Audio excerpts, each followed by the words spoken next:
And we're back in business. What's up, y'all? How you doing?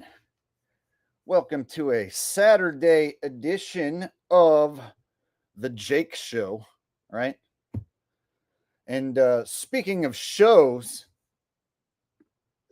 I don't know if you guys heard the news yet, but the Late Show on CBS with Stephen Colbert is coming to an end. Yes. Oh, how sad. Man, we're all going to miss that wonderful show that so many people watch. I can't think of a single reason why they might cancel such an amazing show that's so funny and makes so many people so happy. Uh, Starting off with a little sarcasm tonight. Sarcasm. All right. RJ Cranston became a member. Awesome. Good times. Good times. Welcome to the club, RJ. September Clue says Jimmy Fallon is unwatchable. I would have to agree. And his days are numbered. He won't make it much longer. Now that the first domino has fallen, the rest shall fall. See, here's the thing. They aren't just getting rid of Stephen Colbert and then putting some other guy in that seat. No, they're getting rid of the Late Show altogether.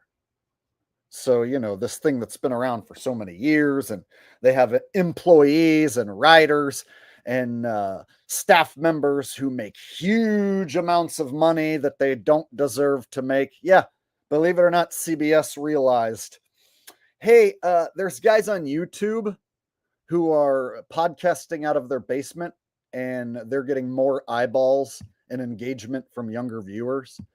And the advertisers are packing up their big dollar bills and heading over there to advertise to YouTube during these streamers and podcasters and content creators on YouTube. So, yeah, doing these big, elaborate tens of millions of dollar productions to crank out this shit that nobody's really watching. Yeah, it's coming to an end. Shocker, right? Shocker that it's finally coming to an end. Couldn't have happened soon enough. All right. So we're going to get into all that and how every sort of industry connected back to entertainment that was ever great or even good seems to be in some sort of decline at the moment. If you really think about it, almost everything that used to be awesome is now like a shell of itself or it's dead. We'll go over a bunch of examples, whether it's sports, music, sports entertainment, you name it. It's like anything that used to be considered good or great. Man, go look at it now, and it's either a shell of itself or it is long dead. And there's not much awesome media and entertainment being conjured up by today's generation that's replacing it. So there are entertainment options available more so than ever before, but it's not really of quality. So we get a lot of quantity, not a whole lot of quality. All right. So let me go ahead and say hello to my people showing up here. Thought I'd do a stream a little earlier on in the day because I always do streams around like 6 in the evening or so, 5 or 6 in the evening Pacific time. So I thought I'd start a little earlier so that folks over on the East Coast can catch me. Maybe even some late night viewers over in Europe can catch the stream today. That was the thought.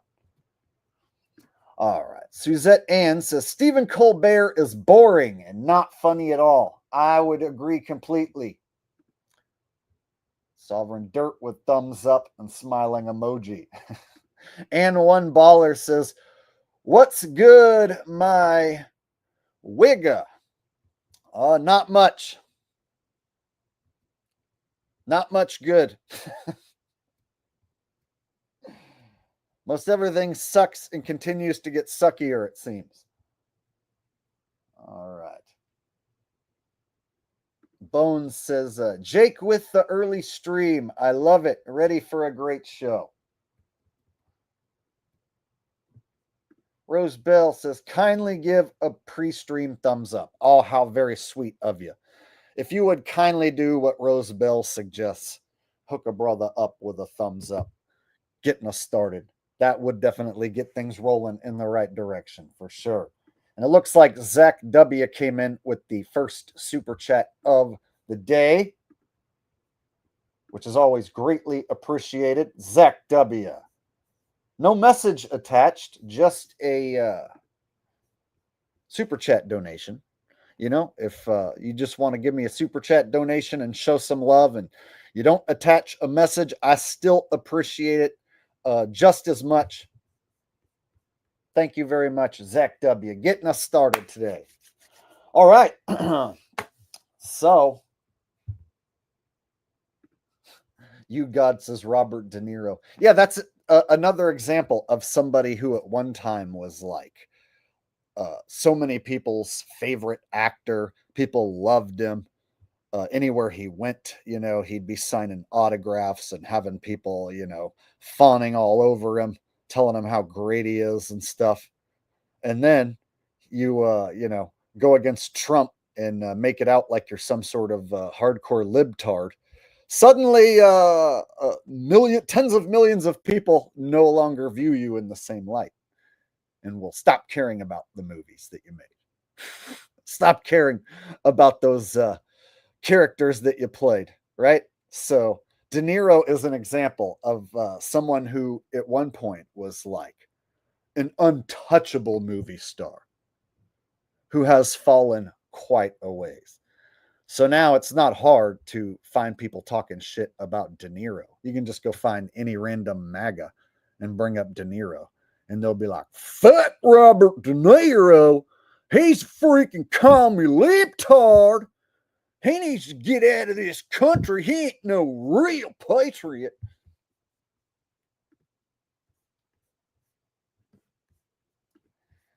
Jake for prez. Well, see, the problem is being a president equals being replaced by AI and imposters. So I definitely don't want to be replaced by AI and imposters. So if taking that job means inevitably I get replaced and controlled, basically, well, then I don't want it.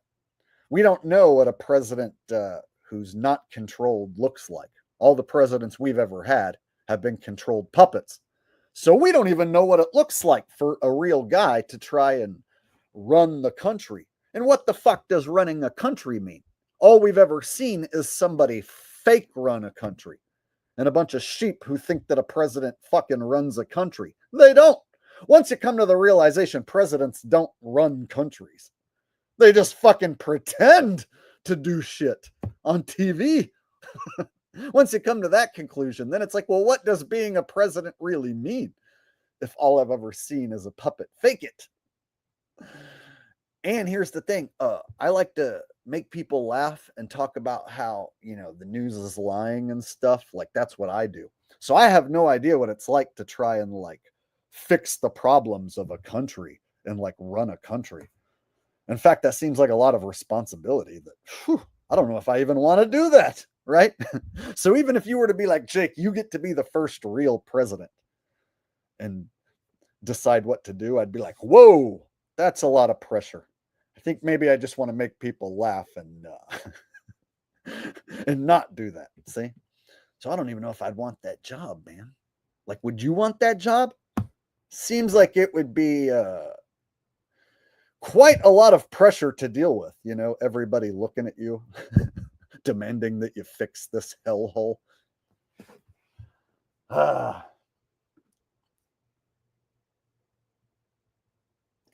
That's why I am the only one who is capable of fixing all of our problems. And as you can see, I've been hard at work fixing every little thing that's wrong, and I've been doing a hell of a job, quite frankly. Nobody's ever done quite as good of a job as me. Everybody loves me. I am the most beloved president that there ever was. Nobody voted more for me in the history of voting. In the history of stuff, no one has ever been more beloved than me. Some folks like to say at one time Elvis was equal to my greatness. Some people even like to say that I am Elvis, which is quite ridiculous. I sing way better and I'm far more entertaining than Elvis ever dreamed of being. And that is no hunka hunka burning lie. All right. All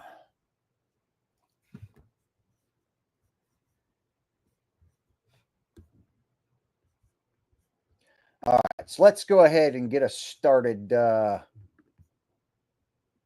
with Colbert being canceled. We'll just jump right into this mix, because that's like the top story is that Colbert is being canceled and not just replaced by some other guy, but the late night show coming to an end. That means they're going to get rid of the desk. From what I hear, the entire fucking theater where they shoot this garbage show is going to be gone. They're going to like sell it. We're not going to be gone, but they're going to sell the theater, I guess. And so the entire show and all of it is going away for good. And that signals the death of late night TV, which has been long overdue if you think about it. All right, so let's hear it straight from the horse's mouth, Stephen Colbert himself.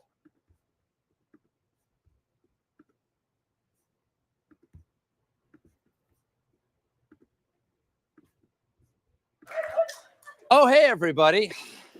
We got a great show for you tonight. Senator Adam Schiff was my guest. We harmonized on Seven Bridges Road. What a voice. I cried. Okay, check it out. First 10 seconds. Here's how much of a critic I am. Like, I can tear apart the first 10 seconds. Watch. This is the first thing millions of people see on television, right? The people still watching this shit. Here's what they first see. Oh, hey, everybody. We got a great show for you tonight. Senator Adam Schiff was my guest. A senator. He's got a great show, and his guest is a fucking senator. Well, I don't know about you, but I think it's kind of impossible to have a great show if a senator is your guest.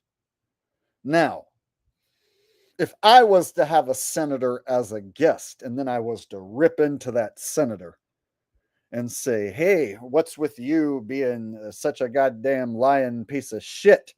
You know, maybe there'd be some entertainment to be had in that situation, but no senator's gonna ever agree to come be interviewed by Jake the Asshole. So I won't ever have a senator as a guest. And so it would be freaking impossible to have a great show and have a lying ass politician included in your show, right? So here he is, gonna have a great show with a senator. But he's got some bad news he's got to get to before that. We harmonized on Seven Bridges Road. What a voice. I cried. But I guess that was a joke. Harmonized on Seven Bridges Road. He cried. Before we start the show, I want to let you know something that I found out just last night. Next year will be our last season. The network will be ending The Late Show in May. Oh,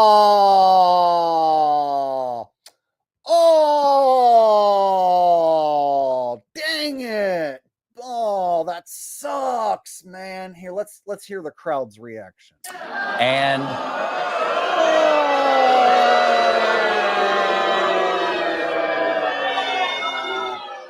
yeah, I share your feelings. Oh, that's so terrible, you guys. Can you believe that? This long-running late-night show that so many people love, and it's so funny, filled with such great content, coming to an end, being canceled next May. Oh, dang it.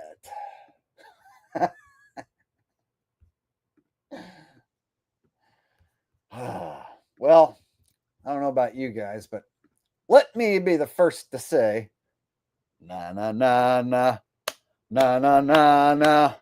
Hey hey hey, goodbye. Everybody sing it now. Na na na na na na na na.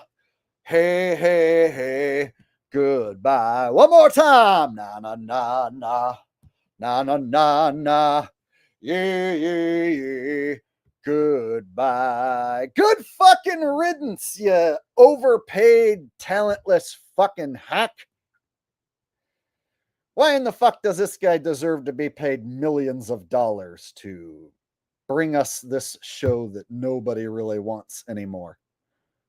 Kudos to CBS for finally figuring it out that it doesn't make sense to pay him and an entire staff to produce some dog shit that nobody's really watching on television, especially being television got their ass beat by YouTube years ago and is continuing to get their ass beat by YouTube.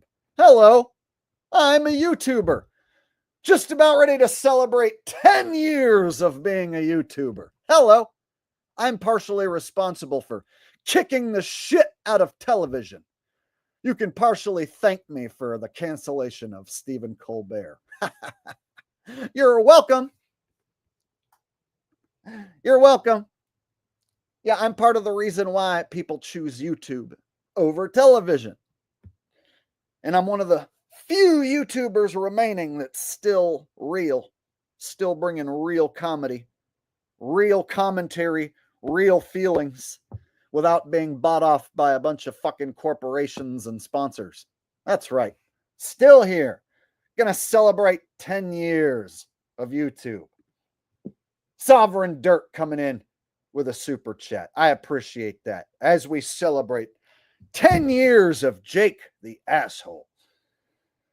Just got out of jail. Oh, sorry to hear that, but hey, I'm glad you're out.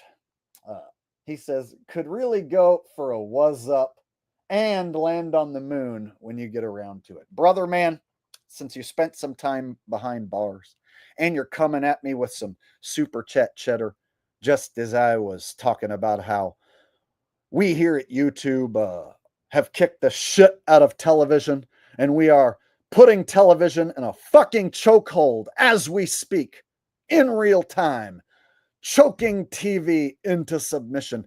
And them sons of bitches are having to come over here to YouTube and compete with your boy. And it's sink or swim time. Buddy, you're supporting one of the last real pieces of media. So I will be glad to give you what you want. I'm going to need to take a drink of H2O first. Take a few deep breaths because I know this is going to take some energy out of me. People don't realize what a really good was up and a land on the moon, what sort of energy it requires. No regular guy can do this. There's a reason why I am paid to do this. There's a reason why people request that I do this over and over. It's because I am the best at doing it. And anyone else who tries to do these two things, especially back to back, would look like a fucking hack and a joke. But not me. When I do it, I look like a goddamn legend. At least I hope so. At least I do in my head. So with that said, oh, there we go.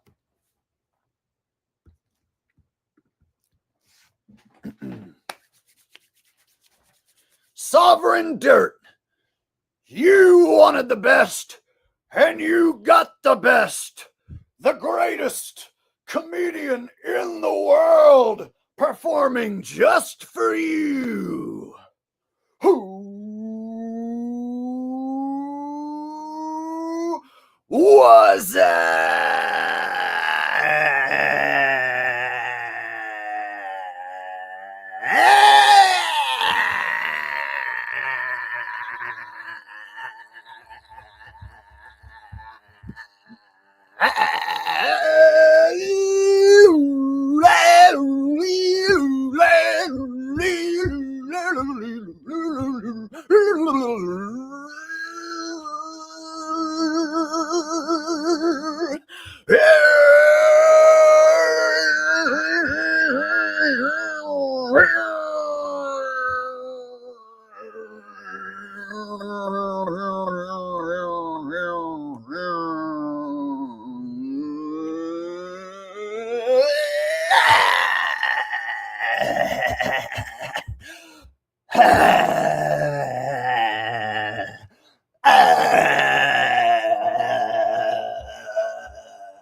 Phew. There you go. Felt good. Felt good to get that out of my system. And I know there's some haters watching who are like, oh my God, so cringe when he does that. Yeah, guess that's why people keep requesting that I do it. Like a motherfucker who just got out of jail, being behind bars, and the first thing he wants is me to do that. Must be because it sucks and is so cringy. Right, haters? Right, loser ass fucking haters watching me right now? Yeah, think about that, you fucking loser bitch haters. Somebody who is behind bars gets out and wants me to soothe them with my special way of saying what's up. You know why? Because I'm the best in the world, and doing that makes people happy, and it feels good when I do it, and it makes other people in the world feel good, and it makes the haters feel bad. In fact, it hurts the haters inside, and it makes them filled with hate and anger because people out there are loving what I do. And I'm celebrating 10 years of comedy on YouTube. And anyone who doesn't like it can ram it up their ass and fuck off.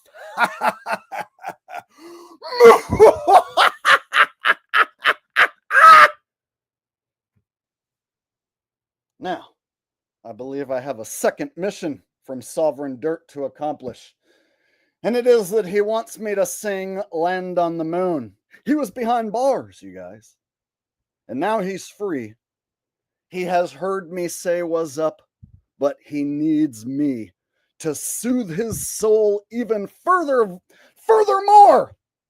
And the only thing that's going to soothe his soul musically is if I, the greatest comedian who ever lived, sing one of the silliest songs I have ever made up. Yes, right here, right now, for you, good sir. You know what we're going to do? Land on the moon, we'll land on the moon, land on the moon, we'll land on the moon, land on the moon, we'll land on the moon. Hey, take it over, we go to the moon, and then you know that we come back soon. Rove to the left, rove to the right, cause beach you know that we rove all night. We'll land on the moon, we'll land on the moon, land on the moon, we'll land on the moon. Land on the moon, we'll land on the moon. And yes, my friend, we will come back soon. We take it over, rove to the moon. Then you know that we come back soon. Rove up a top, rove down low. Rove so much we got no place to go. We land on the moon, we'll land on the moon. Land on the moon, we land on the moon. Land on the moon, we'll land on the moon. And yes, my friend, we will come back soon. We take it over, rove to the moon. Yes, you know we're gonna come back soon. Rove to the north, rove to the south, rove right up inside of your mouth. We land on the moon, we'll land on the moon. Land on the moon, we'll land on the moon. Land on the moon, we land on the moon. And yes, my friend, we will come back soon. Say rove, rove, rove. Everybody now. Rove, rove, rove, rover. Rove, rove, rove. Oh, come on, my friend. Rove, rove, rove. Everybody now. Rove. Row, row, row, row, row, row, row, row, rover, row, row, row, row, row, row, row, row, row, rover, row, my friend. Oh, man, doing a was up and singing that back to back, that'll take the breath out of you. Don't believe me? Try it and videotape yourself doing it and put it online and dedicate it to me. All right. Man, being me is a workout. Phew.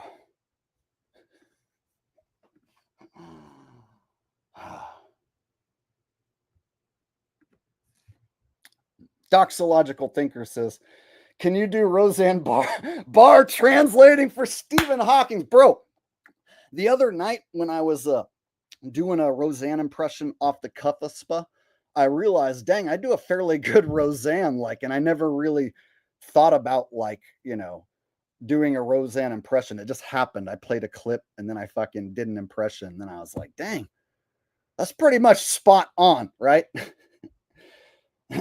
All right, here you go.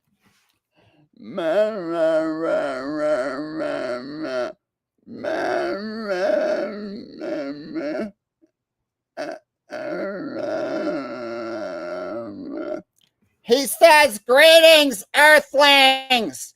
Greetings to all the Nephilim and the Anunnaki. Greetings to all the different life forms. As you all know, people are bullshit and animals are better than people.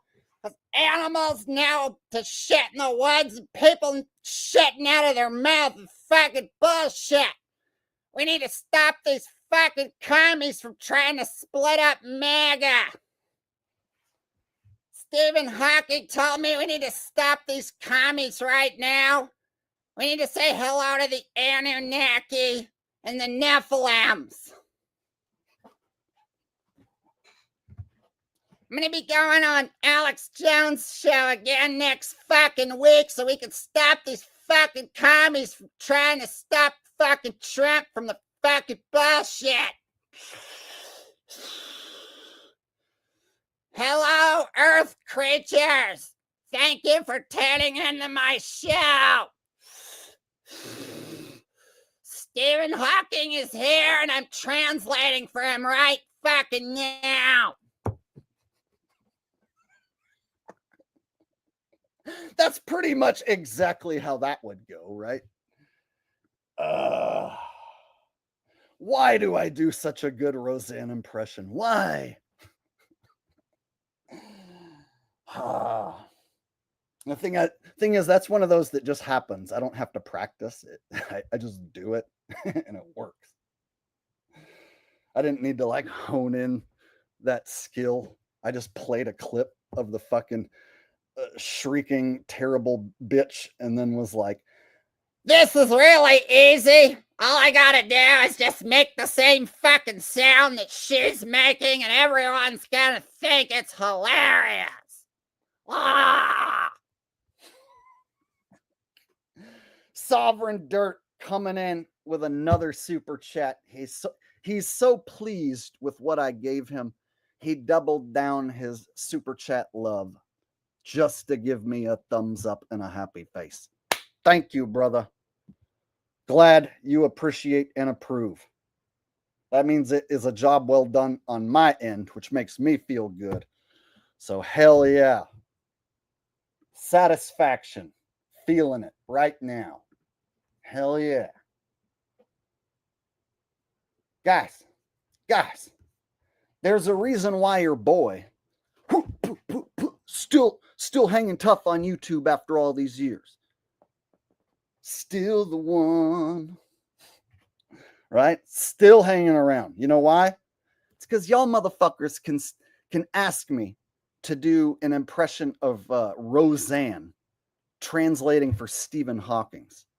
And I'm delivering with like the best anyone could possibly do given that circumstance off the top of their head. You won't find another man who exists in this realm who you could ask to do Roseanne translating for Stephen Hawking and end up with something more funny than what I just did. Now, I know I'm sounding egotistical and full of myself, but there's a reason why dudes like myself can hang tough in the entertainment industry without any sponsorship or without ever selling my soul. I'm here proving right here, right now, I'm funnier than all these motherfuckers combined. Stephen Colbert doesn't deserve to sniff my jockstrap. I am the king of the funny business. I am the lord of the ha-ha and the hee-hee. I am the world champion of comedy.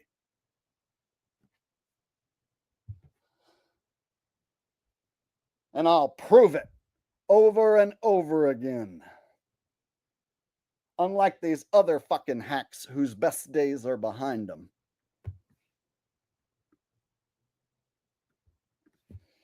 Doxological Thinker says, before Tuesday, my favorite impression of yours was Neil deGrasse Tyson, but now it's by far Roseanne Barr. That Roseanne Barr, now this guy's favorite impression out of all the impressions I do. How about that? Everybody's got their faves. Some people told me that they really liked my impression of Russell Brand when I start stringing together a bunch of words and wasting everybody's precious time without really saying anything at all. You know, one of the problems people can't comprehend about being confounded with inside this compound.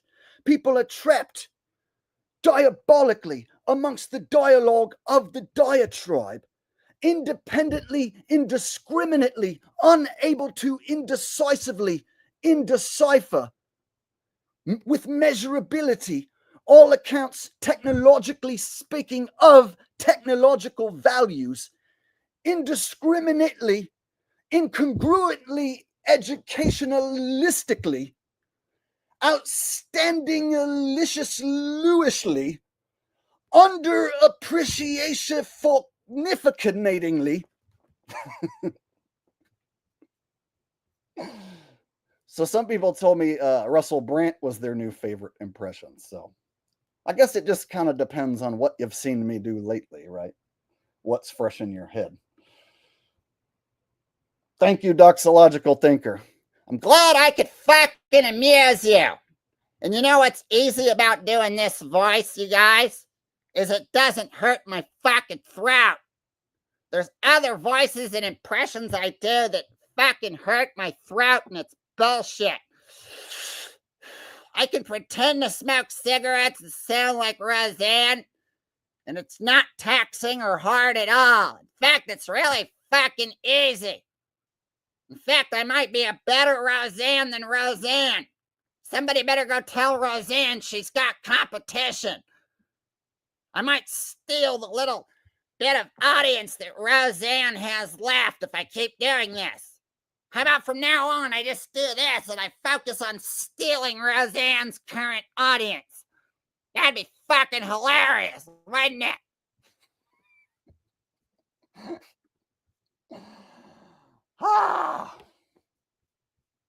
Again, go try and find me somebody who can do that. You won't. So back to this loser. It's not just the end of our show, but it's the end of the Late Show on CBS. I'm not being replaced. This is all just going away. Ha ha ha ha! Good!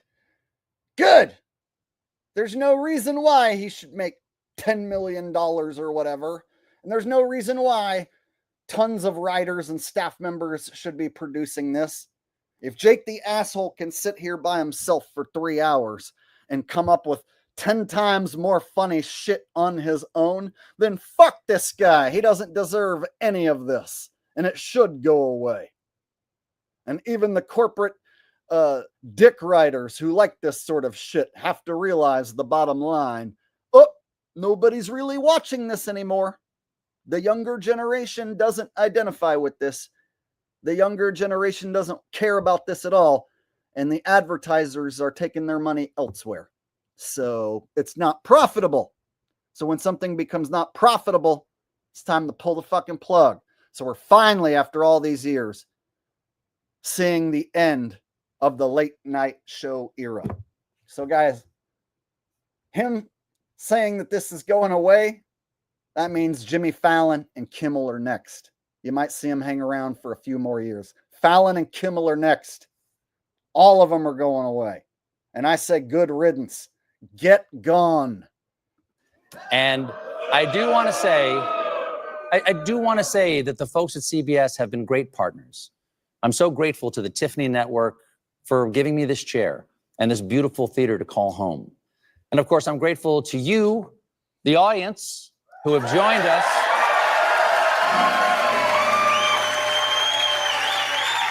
Mrs. America and all the ships at sea.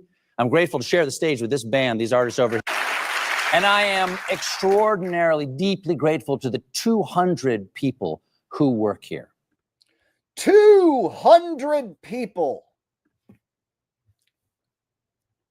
and you're watching one man run his show live on the spot. No writers, no studio audience, no band, no assistants, none of that. And you know what? In just, what have we been on here? 36 minutes. I've already done more funny shit in this small amount of time with just suggestions even from you guys, the audience, than this motherfucker has done in years, right? I know for a fact I made some people tonight in the last half hour laugh out loud for real with what I just did. Stephen Colbert, not so fucking much. When was the last time Stephen Colbert got you to bust a gut? Like I said, these are overpaid hacks. And they got writers and fucking assistants and shit, man.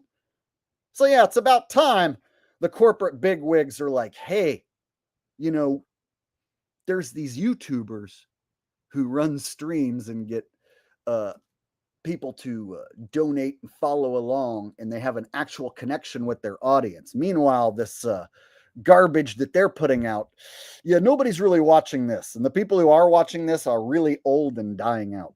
So the people who are watching cable television and late night TV shows on actual TV, those people are dying, man. Younger generation ain't falling for this shit. That's because YouTube whooped their ass. That's why Google had to come buy up YouTube so that there's a home for these cronies and losers now that TV's crumbling. So a lot of the losers from TV and the hacks who didn't make it in Hollywood, they come over here to YouTube. And now that they're not getting plugged and promoted, a lot of their YouTube channels are fucking failing.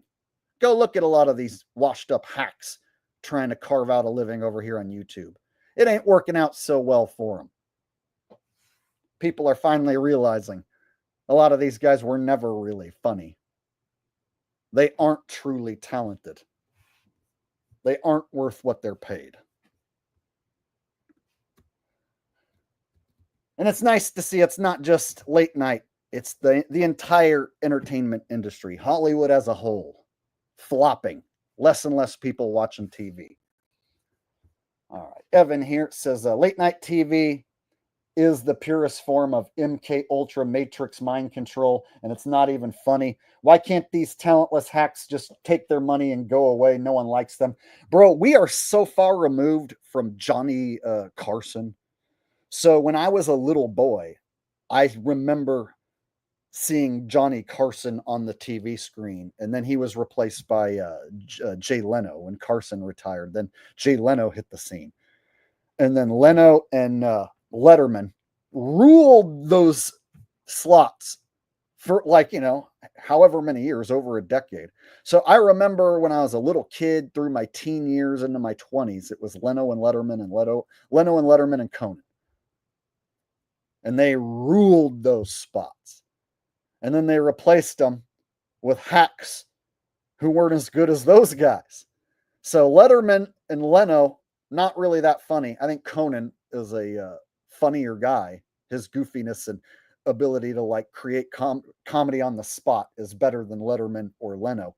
And Conan was held back and less successful than Letterman and Leno. So the guy that was actually funnier was less successful.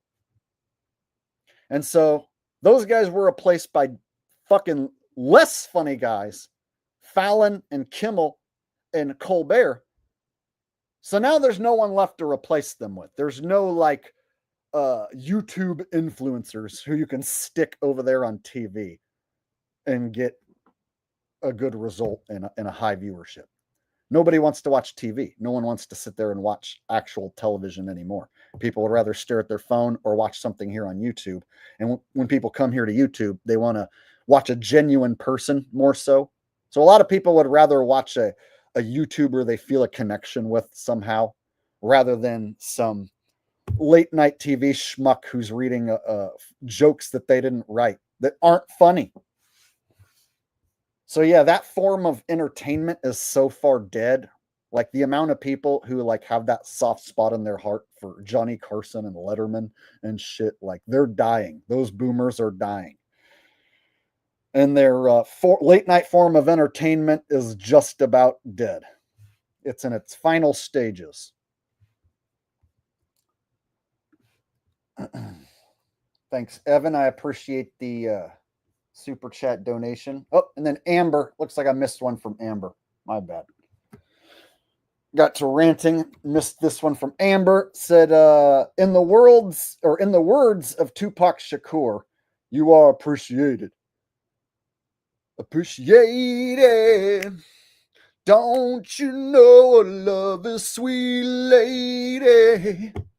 I place no one above you, sweet lady. Dear mama, you are appreciated. I used to love Tupac. There was a time where Tupac was my favorite artist. My favorite. So there was this time when I was a teenager, like, I don't know, 12, 13, where like rap overtook rock and metal, and Tupac was my guy. Yep. So there's still Tupac rhymes in my head that are stuck forever. Now I've come to find out he was an actor in an industry plant. So I don't quite have the same love for his music as I used to, knowing that he was an industry plant. But he was a talented enough industry plant that he was able to cross over from rap music and do some movies and get white people to like him and the black hood culture all to like him at the same time. And then he got given that mystical honor where you get to die in your prime.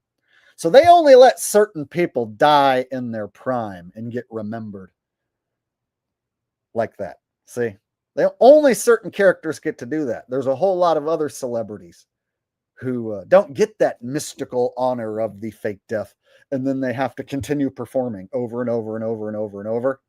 And then when their career starts to take a decline, well, you got to keep getting up there and performing. So there's many musicians in the hip hop scene on the, state fair circuit doing theaters and shit. Still got to get up there they have like gray hair, and they still got to get up there and do their act from back when they were in their 20s and 30s. It's not so cool anymore. So imagine if if his character wouldn't have died off and he was at your state fair and he had a gray beard and he had like a pot belly. It would be hilarious to see Tupac up there like all old and shit trying to sing them songs. That's what would have happened had he not got to fake die. He would be at your state fair singing Dear Mama. Don't believe me? Go watch TLC at your fucking state fair without Lisa Left Eye singing their fucking shit. Go watch some of these other rappers trying to hang on to their fame at the state fair. Bone Thugs and Harmony up there all gray and old and shit.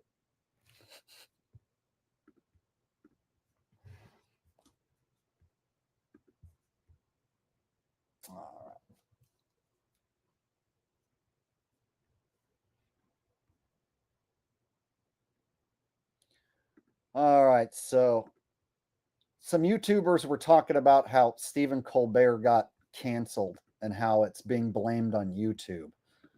So we'll just listen to a little bit of this. Funny how it's being tied to YouTube. All right.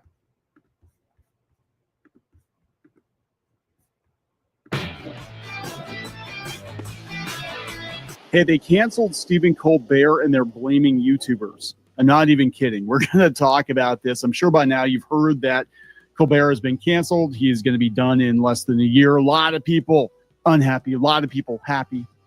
Colbert is not very happy. Some other late night hosts not very happy because I think they know their time is about up as well. So we're going to talk about this. We're going to take a look at his goodbye message, and then we're going to see how the media is trying to spin this to blame YouTubers. Blame YouTubers? You're gonna blame YouTubers? Why? Because we're more entertaining? People would rather come over here and watch someone who's real, watch someone that's talking about something that they care about. Guys, the concept of YouTube is regular people uploading videos of themselves, right? And then it got so popular, people started choosing it over television. Think about it. People started coming over here because it was like videos of real people and stuff. So think about all those first batches of viral videos from back in the day, you know, old classic YouTube, you know, like anyone could go viral posting any random stupid thing. And that caused more people to come over to YouTube and YouTube to get more popular until it got so popular, Google had to come along and buy it up. And ever since then, it's been becoming more corporatized and more bastardized. But still, it's beating television's ass. So YouTube still has real content creators and regular people, and more viewers are still wanting to come over here and pick and choose what sort of content they want to watch, how long they want to watch, rather than the old format of sitting in front of a fucking television. So the old way of doing it, sitting in front of a television, nobody wants to do that anymore. And that was one of their main weapons for brainwashing, was television. So yeah, they're a little pissed off that their way of brainwashing us, their main way, has come to an end. And now they've got to come over here to YouTube. So they had to buy YouTube. And now they got to send all their loser hacks who can't make it on TV or in Hollywood anymore over here to compete with guys like me, who are responsible for beating their ass with better entertainment, a higher quality connection with the audience.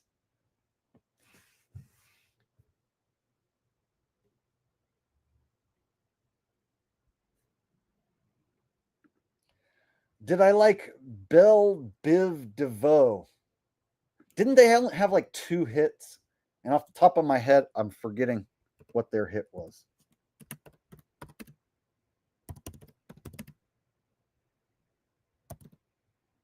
I'm looking it up right now. Oh, Poison. That girl is poison. Don't trust your big butt and a smile. That stuff was okay, but that was like not my favorite. I still like rock and roll back in the early 90s when I was a kid, and then in like the mid 90s is when I got hooked by rap. That's when the mid 90s is when Snoop Dogg, Ice Cube, and Tupac took over MTV. And that's when I stopped looking at the rock and roll guys and I started looking at Snoop Dogg and Ice Cube and Tupac and started wanting to sag my pants and talk and act like them. It was weird. It's like they won me over. They had this exact format with their gangster rap that spoke to my corny white ass. I have no idea why. But then the next wave of rappers that came, I didn't like them at all. And then I ditched rap and went back to rock and roll. So what's funny about my rap influences, it was the early gangster rap guys that I got into. It was because they cussed and they were edgy, and MTV was playing their videos, and those videos were like on MTV like clockwork. This was back when MTV was showing videos, of course. And so the MTV was highly influential in what sort of music you listen to because they would stick it on the screen. And so you'd flip over to MTV and you'd see Snoop Dogg talking about gin and juice. And you'd see Tupac, rapping about Hit 'Em Up and fucking California Love. And it was like, oh, yeah, these guys are cool. So I totally got into rap during that time period. But then the next batch of rappers, the Atlanta-based rappers and the New York-based rappers, I didn't like those guys. So once the rap moved away from the West Coast and they were like, oh, here's these New York guys, Jay-Z, DMX or whoever, and here's these Atlanta guys, Master P, Jermaine Dupri. Then I was like, nah, I think I'm going to go back and listen to rock and roll. All right. People like us, I guess, are chipping away at Colbert's audience. Go figure. Geez, I'm sorry, dude. I'm sorry you're not going to get your, what's he get paid? Like $20 million a year or something like that. I'm sorry you're not going to get your Shit. Looks like I'm missing super chats. My bad, y'all. Let me go back and catch up on these super chats. Lint away air duct cleaning says, surprise Jake live. Surprise. No, I've been saying that I need to go live more often, you know. I was only doing like one a week and feeling like I need to do more. And so I'm thinking at least 2 streams a week would be better. 2 or 3. I come up with funny stuff when I stream. And so if I come up with funny stuff when I stream and then I can turn that stuff into videos possibly, then I don't have to come up with separate video ideas. I can just take the funniest stuff I did in these streams and turn that into videos, like I did with the Alex Jones being replaced clips. So I've been thinking I need to stream more often. So I'll probably eventually get a schedule set up, and I'll try and post it and stick to a schedule more often. It's one of the only ways I can compete here on YouTube anymore and keep people remembering when I go live is if I schedule a certain date. Otherwise, people will just randomly see me sometimes if they're lucky. So that's why I want to try and keep a schedule so I can give you guys the opportunity to catch a live stream and know exactly when I'm going to be streaming.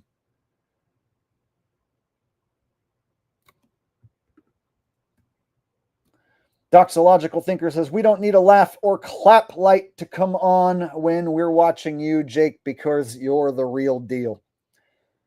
Yes, I am the real deal, and it's hard to do this, and it presents challenges, and there's moments, you know, where I'm pulling up a video or trying to pull up a a super chat where, you know, we might have a dull moment here and there, but there's moments where I'm going to be firing on all cylinders, you know, performing a bit, and there won't be anybody who's going to be able to put all their energy into doing these comedic ideas, especially the ones from you guys. So what I love was earlier tonight, somebody came up with an idea that I did Roseanne translating for Stephen Hawking. And I wouldn't have came up with that idea myself. So in this case, you guys helped me come up with like the funniest thing that I did tonight, right? So we have this special thing here where you guys, you know what I'm good at and what my talents are, and you can suggest comedic ideas to me, and then I can perform them, and then suddenly it's like, shit, the best thing I did came from a suggestion from my audience. So why the hell wouldn't I try and stream and do this more often, right? This is where the magic happens. So I've been thinking, yeah, it just makes more sense that I stream more often, you know? Amber, I got that one. Okay. I think I might be caught up on super chats now. Just about.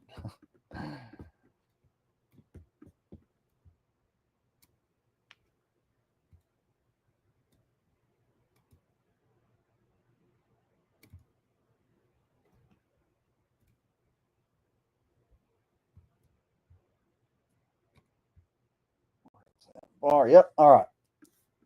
So now we got a new super chat coming in. Brand new super chat from Nevsol says, thoughts on Ohio players. God, I forget the I think they're like a 1-hit wonder or 2-hit wonder, right?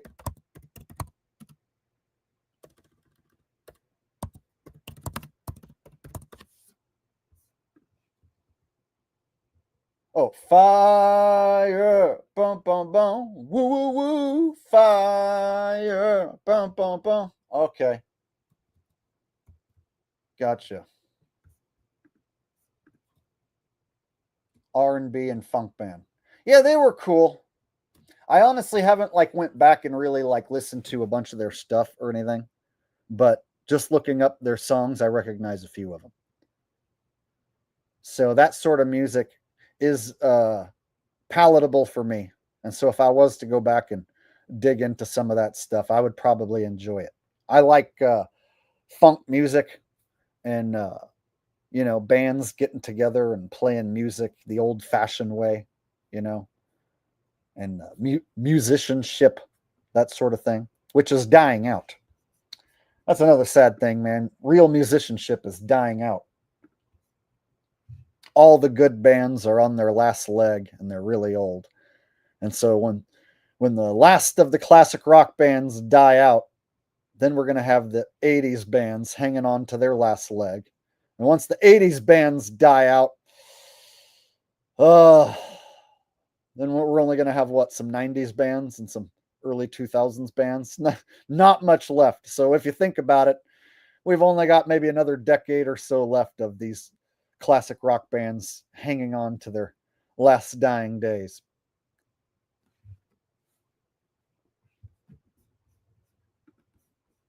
$15 million a year anymore. You'll be fine. He'll go to podcasts. He'll probably get a big fat podcast deal or something. That's what seems to happen to all these guys. Or he'll go start a Substack. I don't know. Anyway, before we get into it any further, please subscribe for more pop culture news. Thank you very much. He does all these late night talk show hosts really are way overpaid for what they do. Actually, the MSN people are way overpaid. What was Rachel Maddow getting, like freaking $25 million a year or $50 million a year, and she was only on like once a week? Yeah, exactly. Way overpaid.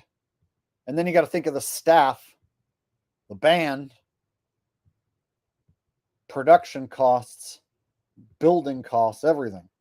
It's probably a giant money pit. Of course, CBS owned by Paramount. They're all part of the same organization. They're doing the whole Skydance thing. It's a huge mess.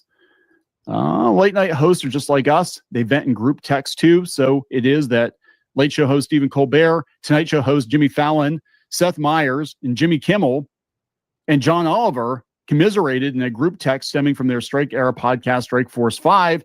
They all commiserated in a group text.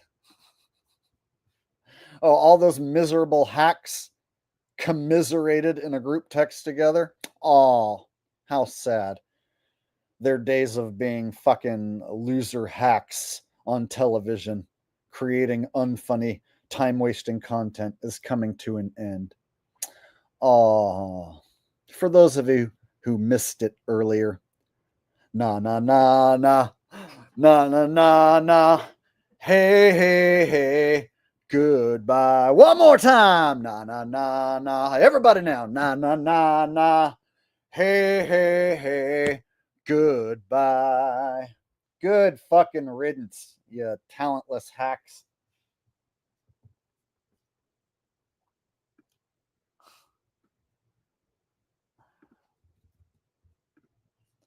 So Jimmy Kimmel, probably the funniest stuff he ever did TV-wise, entertainment-wise, was when he was with Adam Carolla and they were doing The Man Show on Comedy Central.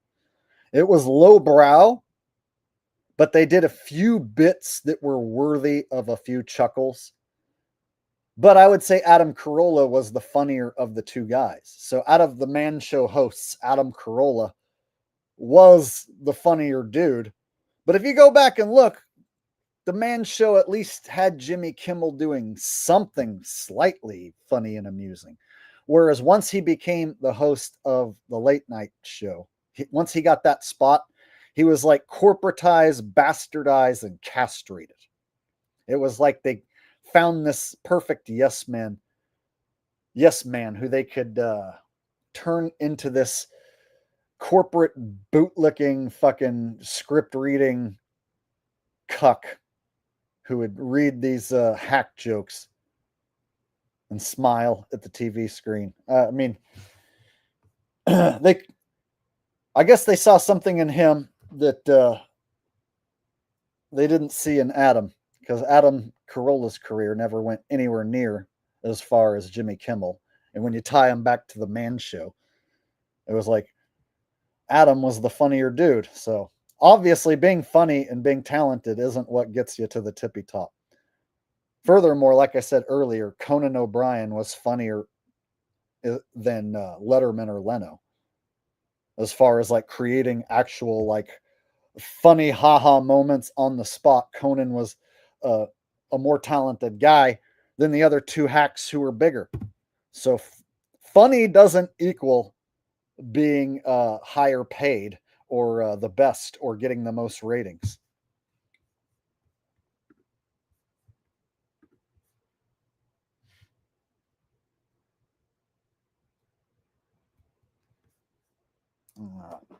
So, with the death of late night television, it's also the death of TV in general.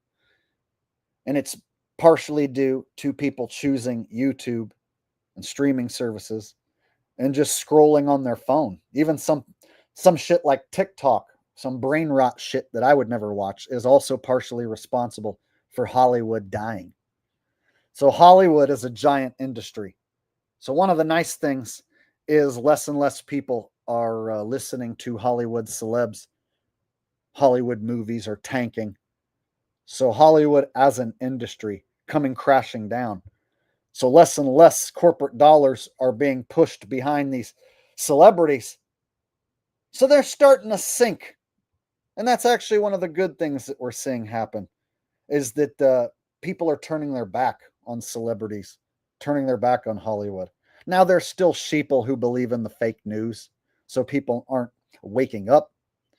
But at the very least, they're no longer being influenced or listening to these mainstream shitbag celebrities. And a lot of these celebrities who are overpaid are feeling it.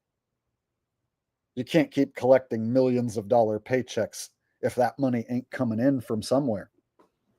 So a lot of these musicians that used to be big time, they ain't selling anymore. A lot of these actors who used to command $100 million for a movie role, not anymore. Now they got to show up to a convention and charge people for autographs. Miguel says, remember Jim Carrey sticking his tongue out at them? Jim Carrey sticking his tongue out at who? I'm not sure exactly who you're talking about, bro.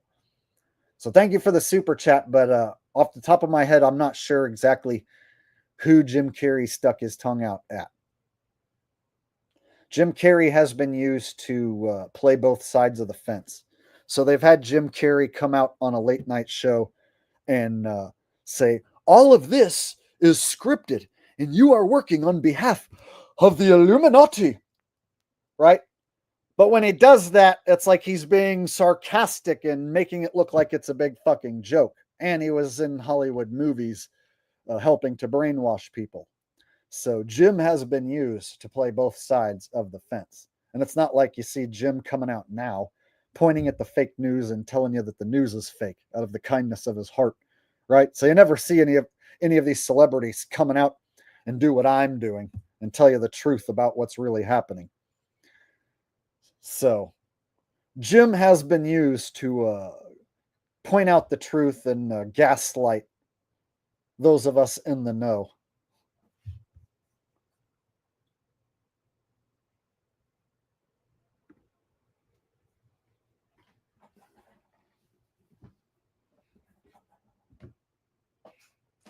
But if you think about it, there was a huge connection with Hollywood and celebrity stardom. Like people dreamed of becoming celebrities and superstardom and being on TV. Whereas like now I know that industry is evil as fuck. Like pure evil. Like Hollywood is run by evil in the purest, most nasty form, right? Capable of turning people into absolute fucking demons, right? Destroying their lives. So in a way, I'm glad that nobody ever approached me in my 20s and early 30s and got me to sell my soul and utilize my talents for evil. So looking at the industry now, it's like, well, maybe it's a damn good thing that I never was discovered or made into a star, because I can point at countless examples of people who were on top of the world, who are nowhere near what they were now, and they're on the backside of that fortune and fame. And the backside does not look pretty. I can show you examples of people who have to continue doing something they don't look like they want to do anymore.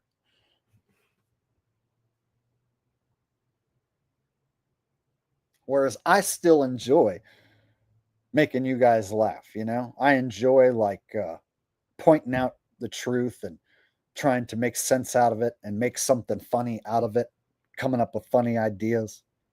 Shit, just making you guys laugh and you guys showing your appreciation. It feels good to me. So I still get off on that simple form of being an entertainer because I was born to entertain people. It's like it's within me and I get a satisfaction out of doing it. And since I never sold my soul to that evil industry, they never got to take what's good and great about me and fucking stomp it out of me and kill it and destroy it. Whereas they have done that to other actors and musicians, right? So they've taken what was good and great about certain musicians and extinguished it from them. And there's certain musicians now that they don't even want to play them old songs, and they have to get up there and attempt to try and play some old song that they suck at playing and can't pull off anymore. Comedians getting up there and trying to retell the same jokes from back in the 80s.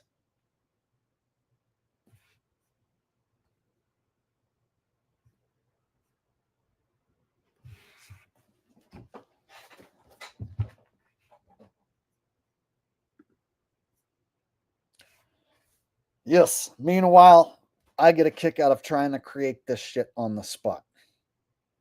I still get a kick out of making people happy through humor and making people think and waking people up. All that stuff. Miguel says, I get off on scripted picks and plays of the week. Hey, you know, that's part of what I do. And, you know, football season is right around the corner. This is the time of year where shit gets slow. So every summer, I go through a little bit of a like a downtime as far as YouTube goes. It's like I want to get out and go do stuff and enjoy the outdoors. And other people during summer are out doing stuff and traveling and enjoying outdoors. So YouTube in general, across the board, isn't good during the summer.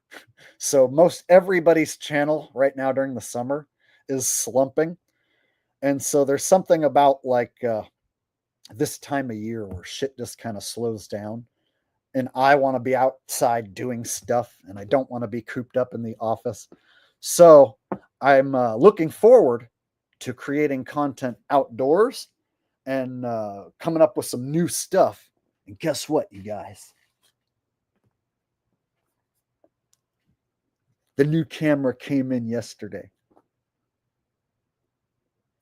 So got the new camera, and this thing's supposed to give me 4K footage, stabilized. This has got a gimbal, and it's got a motion sensor to where I can put this thing in front of me and then set it to track my face, and then I can walk around in front of it, and it will fucking track me, right? So it'll be like I have my own cameraman when I'm out shooting, and I can go out and shoot vlogs. Check it out. You guys, I'm going to take the channel to the next level. It came to me that shooting videos with my phone is ass backwards.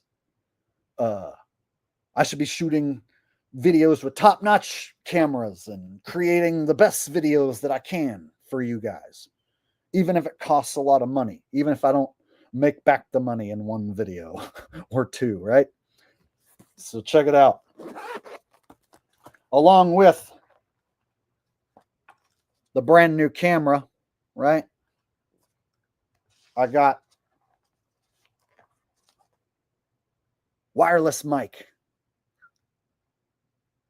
So I can wear a wireless mic and get audio even if I'm standing 20 feet away from the camera. So rather than being a jackass with my phone in my hand, and every time I say the letter P, it goes and fucking makes the speaker pop, I'll have good audio. So you guys, I've been running the channel like an ass backwards idiot for years. And I'm finally going to take the step to having like a more professional setup. And I'll be able to create content outdoors, do new stuff like I haven't ever been able to do before. And it's going to be in 4K. Yeah. So I just got this yesterday. So now I have to spend at least a week or so like tinkering with it, watching a bunch of videos, learning how to use it. So the plan is I learn how to use this damn thing. And then I'm going to go track down my dad in Northern California. And I'm going to try and wake up my dad on camera. And I'm going to show you guys what it looks like when I get in an argument with my dad and tell my dad the truth that he doesn't want to hear. And I'm going to make this whole new form of content that I have a feeling is going to be very entertaining. So I'm looking forward to creating all sorts of new shit. And it's not just talk. It's going to fucking happen. Because I spent $1,000 on this motherfucker. So that means I have to go get to work using it. No more talk. Time to walk.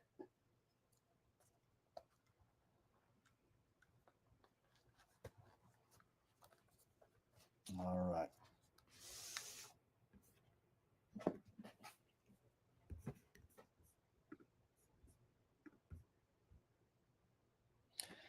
It's expensive, and I got tariffed. You guys, I got tariffed in the ass.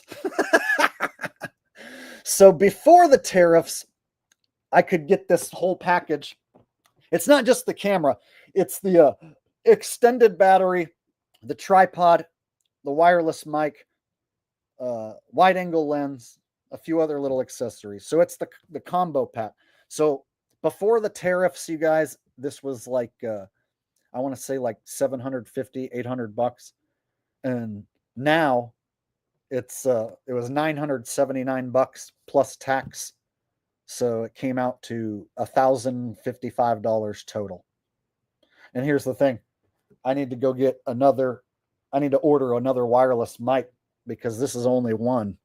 So I'm going to have to order another one of these. And these are $100 a piece. But I'll have two. So that means I can have another person on camera and we'll have the wireless audio. So this is like what you have to have now if you want to be a legit pro YouTuber. You got to have this type of shit. And you guys, I was running the channel for years off of a phone and an old ass laptop. So the good news is I upgraded the laptop earlier in the year. My last laptop got coffee spilled on it when Ralph's mother pickle knocked over coffee onto the old laptop. So the laptop is new. Now I got the new camera. So looking forward to upgrading everything. And I got to learn how to use some editing software that's not on my phone, because I've been editing stuff on my phone for years. So I need to like use proper editing software. And it's going to take way longer to make videos, but the quality should be so much better that it should have almost like a cinematic feel that won't exist if I just go out and try and do everything like this. So when I tried to do like van life content with like a shitty phone like this, the footage only turns out but so good. Whereas doing it with the pro camera, the wireless mics, and then the pro editing software, I'm hoping that the quality jump is enough that not only will it keep you guys watching and enjoying it and watching longer, I'm hoping YouTube will shove it to some new people.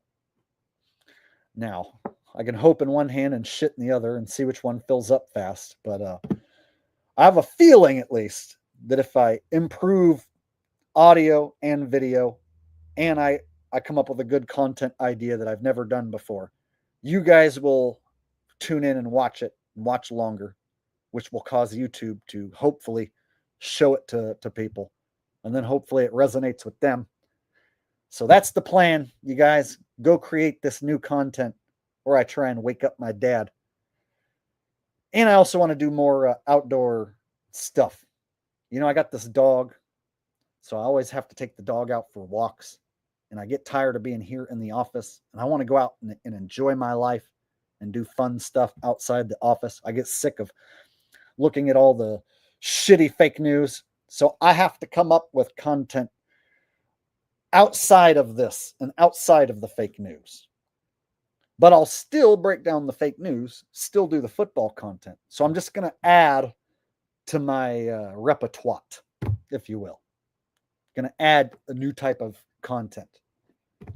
That's the whole plan.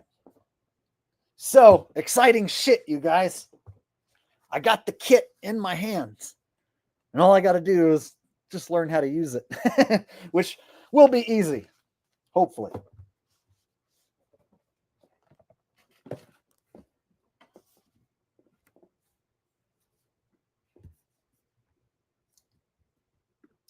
So check it out, Pete.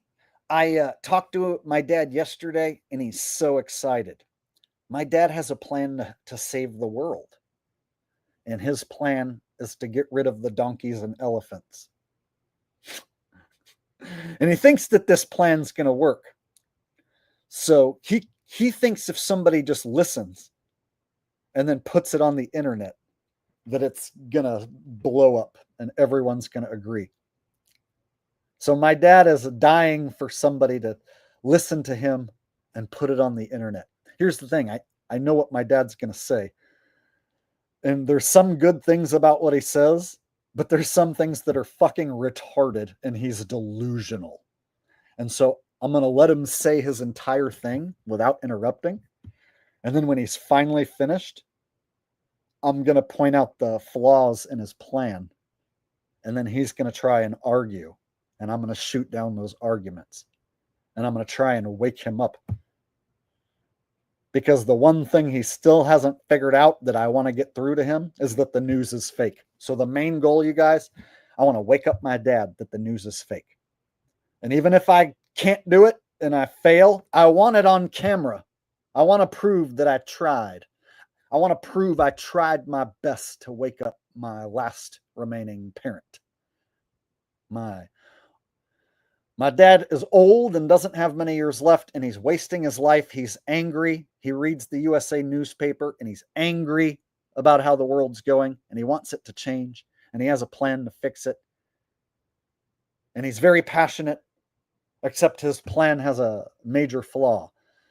He still believes that he can somehow get his own party on the ballot. He somehow thinks he can change the way things are done. He somehow thinks he can change the government and install a new form of government. He somehow thinks that's possible. So I'm going to explain to my dad that that is not possible. And he's not going to like that. And that's when we're going to butt heads.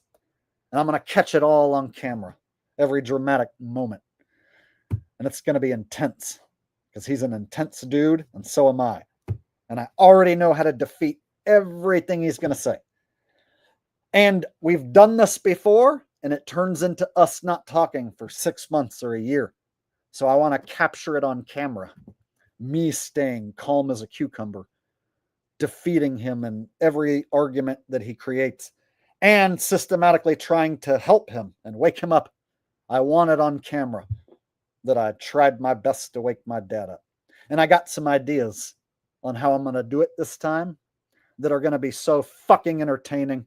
You won't be able to look away. It's going to be your favorite form of content. At least that's what I hope. Now, in order to do that, I need to be able to set a camera up and have it record and go for an hour or two or longer. So that was the whole reason I needed to get another camera and all that shit. Nevsel says, what's your family memory with your father? So my dad is an outdoorsman in every sense of the word, and he's hiked and traveled this country more than any man who I know. So my dad has been up and down every highway in America, every dirt road in the fucking country, especially on the West. Any and every little path that you could possibly go hike down. My dad hiked from the top of Utah to the bottom, backpacked the entire state of Utah on foot. My dad drove a motorcycle from Utah all the way to Central America to Panama and back. He's done shit that nobody has done. So as far as being an outdoorsman and the things he's experienced, he's got every man beat that I know. And even the ones on YouTube who show off that sort of thing. He's been more places and done more shit. So, as far as that goes, nobody's got the hiking and the travel experience as my dad. Nobody. And he knows every little fucking hot spring, every little secret lake and river location and all of that. Every fucking free spot to camp. That's what he does. He lives out of a truck and goes and hangs out in free places where you can camp. So he's a very unique individual, my dad. But he was a hardworking sheep for many years. And he read the USA Today for many years. And he still reads the USA Today. So my dad is a sheep as far as he believes the mainstream news. So he wants to change the world, and he knows that shit is wrong, and he has a plan to get rid of the donkeys and elephants. And he doesn't like the Democrats and the conservatives and the way things are, but he still believes in the mainstream media. So I'm going to try to wake him up that shit is scripted and that they aren't going to let him change the government. And I'm going to explain why it won't work in a very rational manner. And my dad is delusional, so it's going to be a tough sell. But I want it on camera.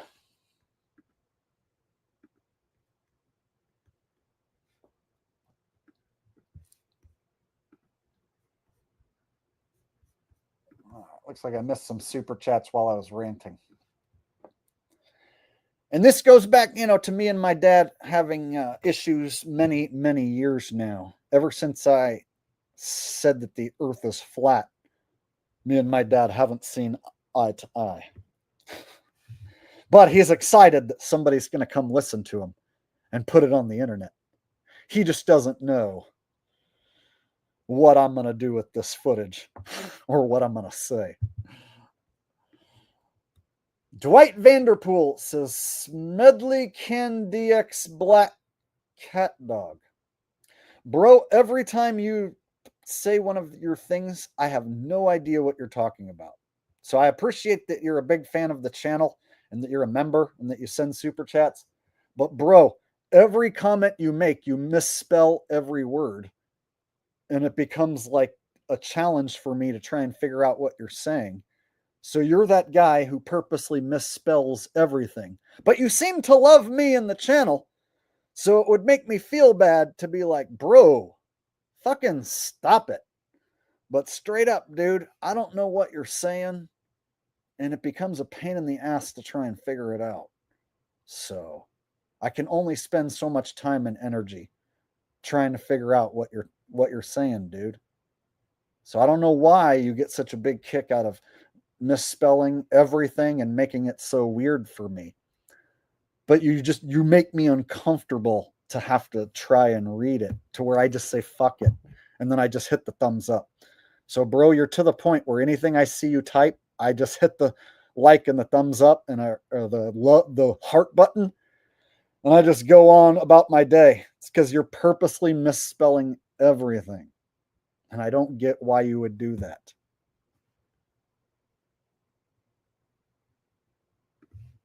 That's me being as honest as I can with you.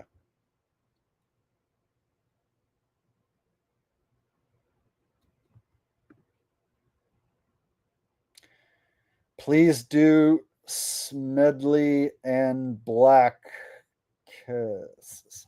I don't know what you're asking me. I don't know what Smedley Black Cat Dog is.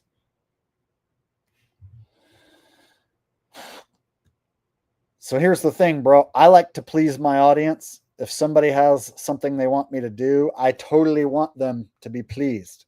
But if you ask me to do something and you confuse the living shit out of me, I don't know what to do, bro.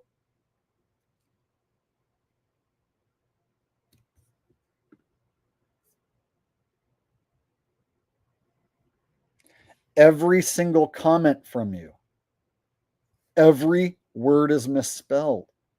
Do you think I want to try and sit there and decipher that? Do you think I'm on the other end going, "Oh, awesome! Another comment from this guy." And here's the thing, sometimes you comment 50 times on a video, man. Do you really think I'm going to read all 50 if you misspell every word?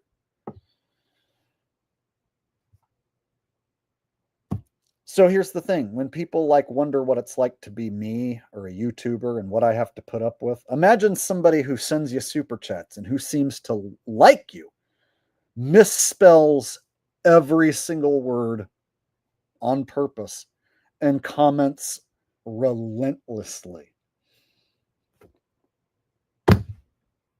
What do you want me to do? Smedley Cat Dog. Don't know what that means, dude.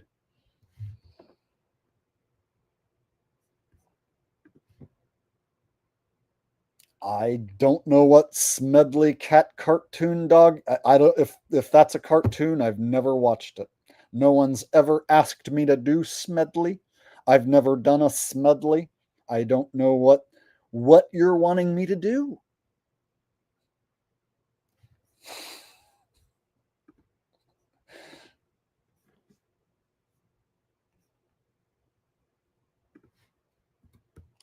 So, bro, I appreciate that you donate and that you're a member, but the whole like misspell everything, I just don't get it. Looks like I missed the super chat a while ago from Davey D.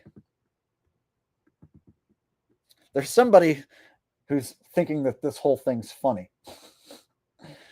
Sorry for missing your super chat, Davey D. Let me go back and get that.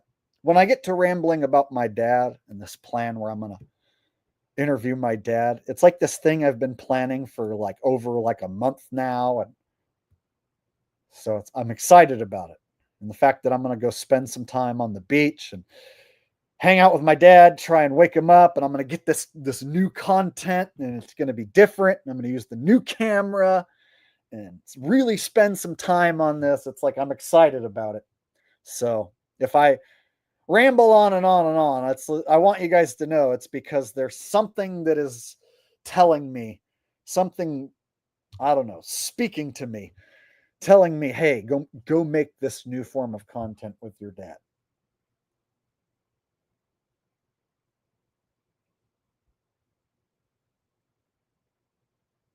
And all the pieces are finally coming together to where I'm going to actually go try and shoot this, like, I don't even know what it'll be, like a mini movie documentary. All right. Shady Davy D. LaFleur says, only 177 likes. Let's get these likes up. Hey, good idea. Let's go on a thumb up drive right now. Hit the thumbs up right now. That's what we're going to do. Hey, you watching right now, show me some love. Hook a brother up. Smack the thumbs up. I would really, really appreciate it. Shady Davy D, longtime supporter, always positive. Shady Davy D, brother, I hope you never stab me in the back. You know, I'm kind of numb to people turning on me out of nowhere and stabbing me in the back. Do you guys know I'm a damn good guy who does something good for humanity, and people will stab me in the back. At the most inopportune times, I will have people who I once liked all of the sudden just turn on me. Davey, you've been a wonderful supporter to the channel, and I appreciate you being here. I hope you never fucking go down that same alley, bro.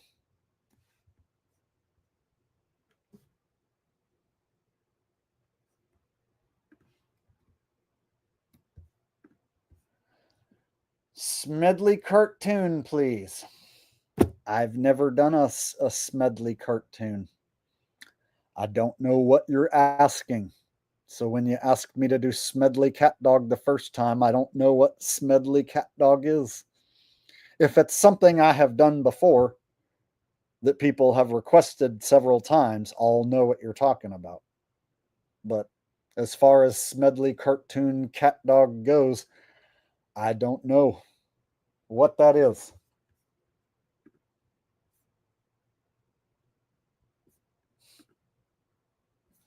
So now I guess I got to look up what it is. I can guarantee it's not something I've ever done before. So I don't know why he's asking for it.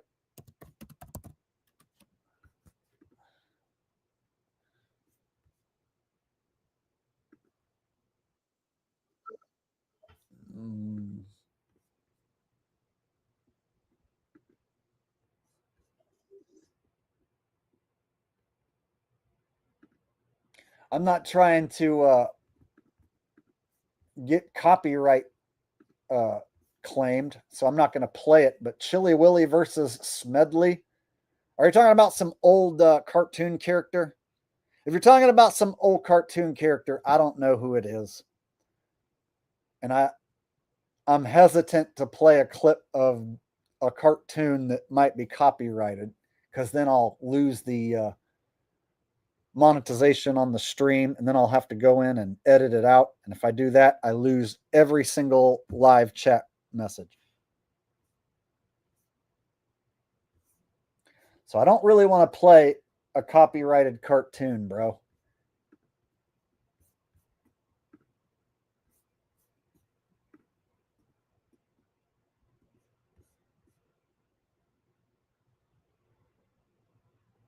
It's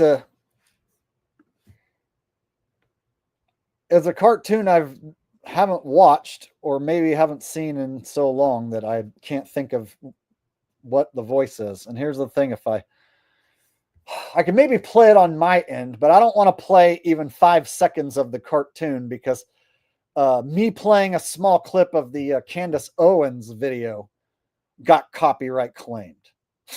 Right? So I'm like hesitant to show anything that's copyrighted.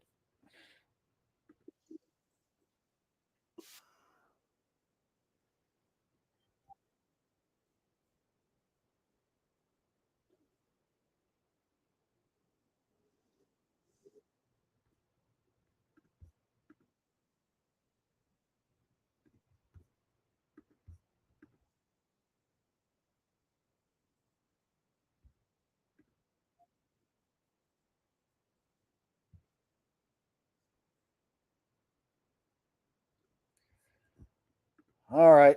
Being as you sent several super chats, I just watched a clip on my end, and it sounded something like, "Hold on an ice picking minute."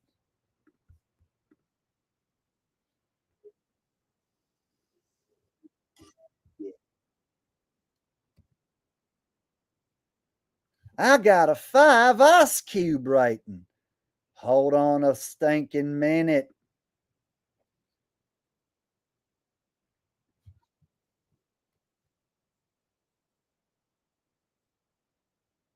Now this here's the flake that broke the snowman's back.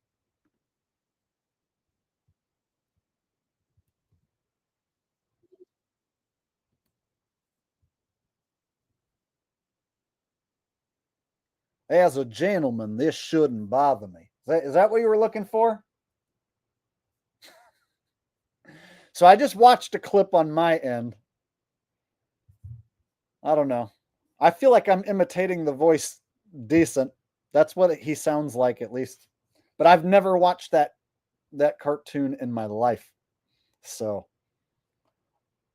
I literally just had to watch the cartoon for 5 seconds and try and recreate it just to try and make you feel good, bro. So hopefully that was good enough for you.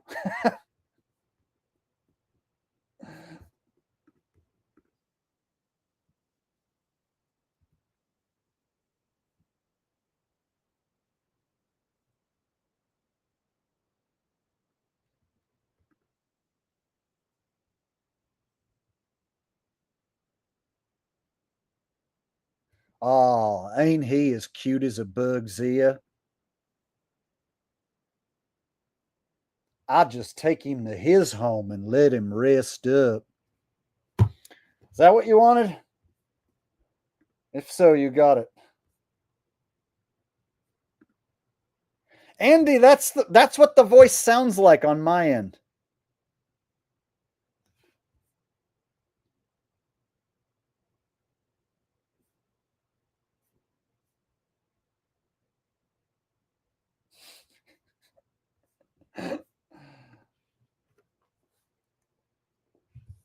I'm glad somebody's getting a kick out of this. Eric Freeman has been posting laughing emojis like this, like nonstop. So this guy might die of laughter.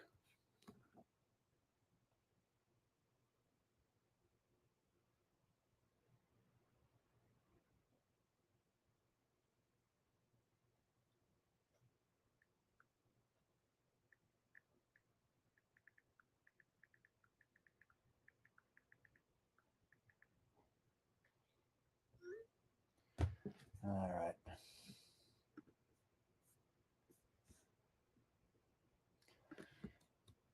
So yeah, bro, I never really watched the Smedley dog, but I just listened for a few seconds and tried to imitate it just for you.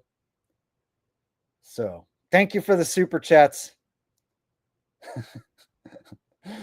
Sorry, I'm not better at imitating that cartoon dog cat thing. Nevsol says, "What do you prefer, Brady Bunch or Good Times?"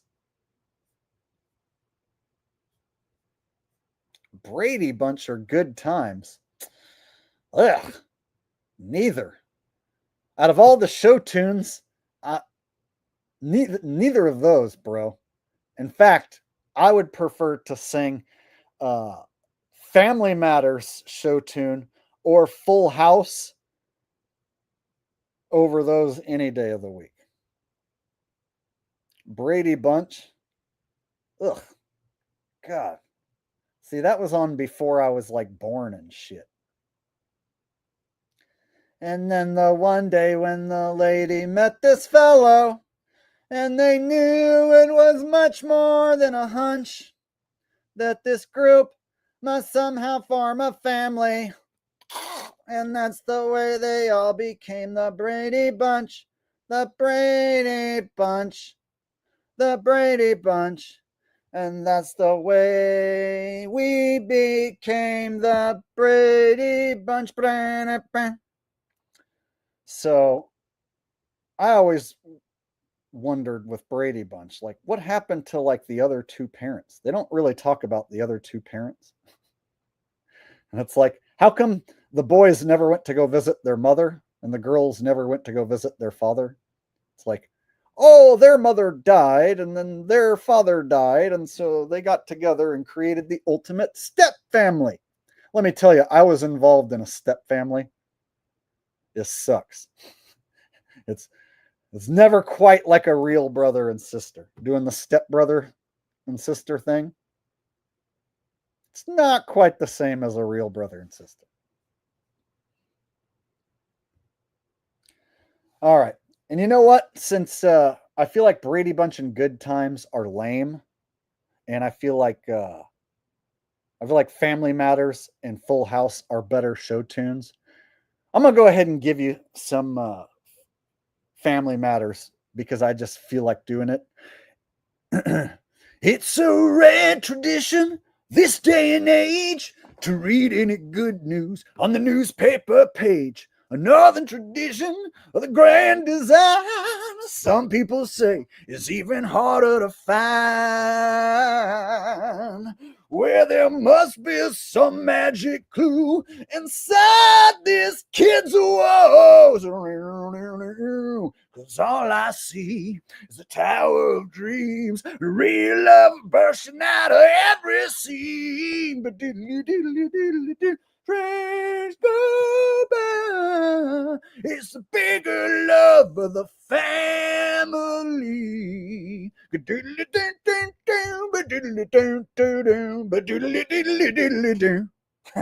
There you go. All right. And then oh fuck. Now I gotta remember how Full House goes.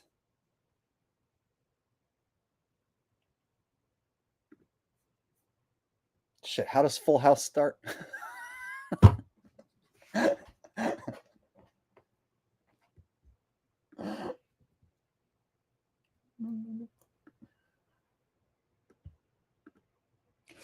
When I wake up in the morning and I'm motherfucking horny and I think I'll never make it on time. By the time I get my books and I give myself a look, I'm at the corner just in time to see the bus fly by. It's alright, cause I'm saved by the bell. Where the teacher pop a test, I know I never rest. And my dog ate on my homework last night. Riding low in my chair, she won't know that I'm there. If I could have until tomorrow, it'll be alright. Yeah, it's alright, cause I'm saved by the. It's alright, cause I'm saved by the bell. Bam.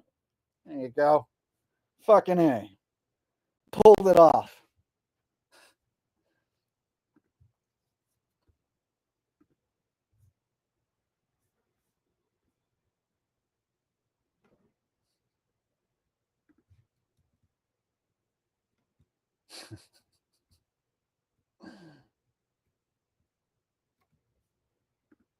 RL says, keep on keeping on, Jakester. Hey, that's all I can do, right? Put one foot in front of the other. Keep staying positive. Keep trying to crank out good content for you guys so that you enjoy yourself. And in turn, I enjoy myself. And we enjoy ourselves. That's what it's all about. Nev Soul says, you're tripping. Brady Bunch, the greatest of all time. You were in love with Alice, the maid. Nah, bro, it was before I was born. I was born in 1983. So, like, my mom was watching Brady Bunch and shit before I was born, dude. Brady Bunch and Partridge Family was before my time. When I was a little kid, the first sitcom that I liked, that I would sit there and watch like the whole show and be riveted, was The Wonder Years. And it was because they had a boy a little older than me, Fred Savage, who played Kevin Arnold. And he liked the girl across the street, Winnie Cooper. And he was just going into junior high. So I was like 5, 6 years old. And I saw a kid who was in junior high going through growing pains on TV on a show called Wonder Years. And he would give his insight about what it was like growing up. And so it was like a kid growing up in the 60s. And I was watching it in the late 80s and early 90s. So that was like the first show that I really liked, was Wonder Years.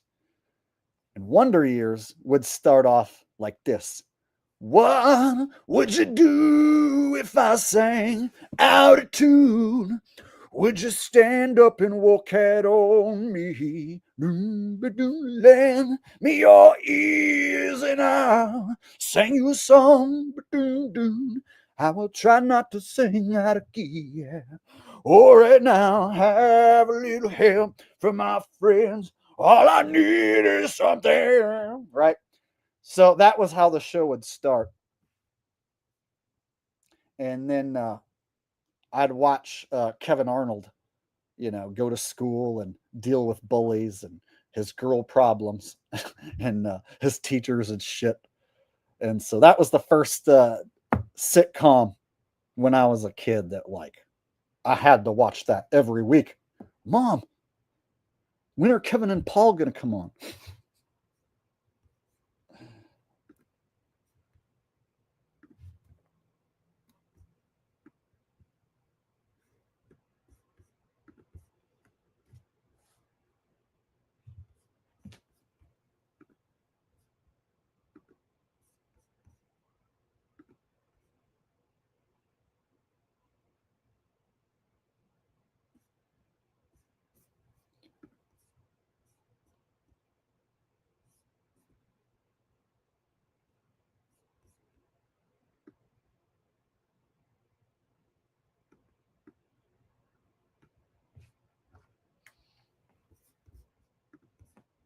All right. I'm forgetting the opening lyric to Full House real quick. Now I gotta like look it up because it's bothering me. Imagine being bothered that you can't think of the opening lyric. Oh, there. Whatever happened to predictability? That's right. Right. Ha, whatever happened to predictability? The milkman, the paper boy, even TV. You miss your old familiar friends waiting just around the bend. Everywhere you look, everywhere there's a heart, somebody who needs you. Everywhere you look, everywhere, when you're lost out there, when you're all alone, the light is waiting to carry you home. Oh, everywhere you look, oh, everywhere you look,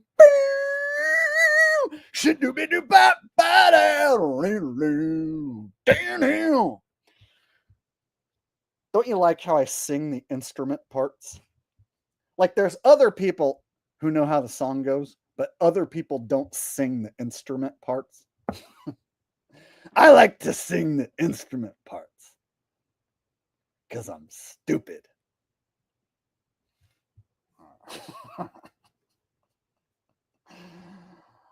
So that's how you know my mom stuck me in front of a TV when I was young. Part of the reason why I'm such a good impression man, part of the reason why I'm so damn talented is because my mom stuck me in front of a television. Television was my babysitter. Back when television was still good and wholesome and entertaining, right? Like, say what you want about Full House, but that shit was pretty wholesome. Right? Not a whole lot of bad messages in that show. Now, it turns out Danny Tanner was a total fucking creep, right? Bob Saget behind the scenes, a total fucking creep, right? And the treatment of the children on that show behind the scenes, probably not too great. But the show itself, pretty goddamn wholesome, right?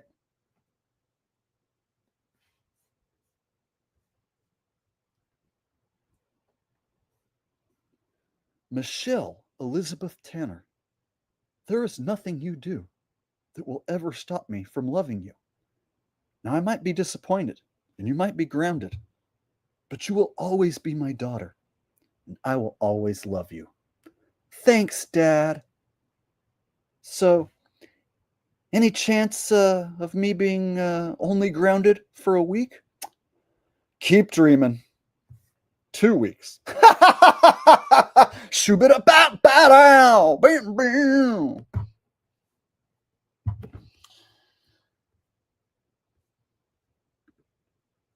Indeed.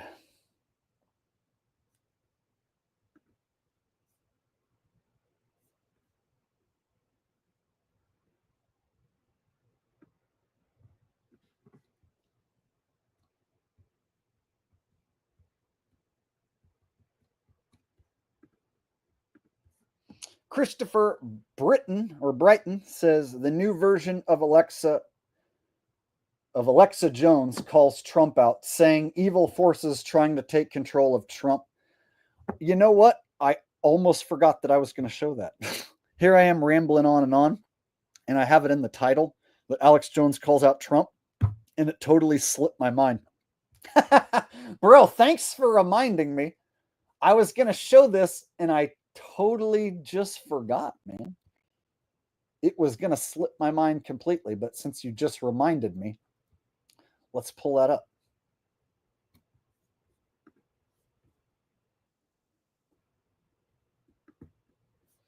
Good call, bro. This will give me something else to talk about right now. And so thank you for reminding me. Thank you for the super chat. And here we go.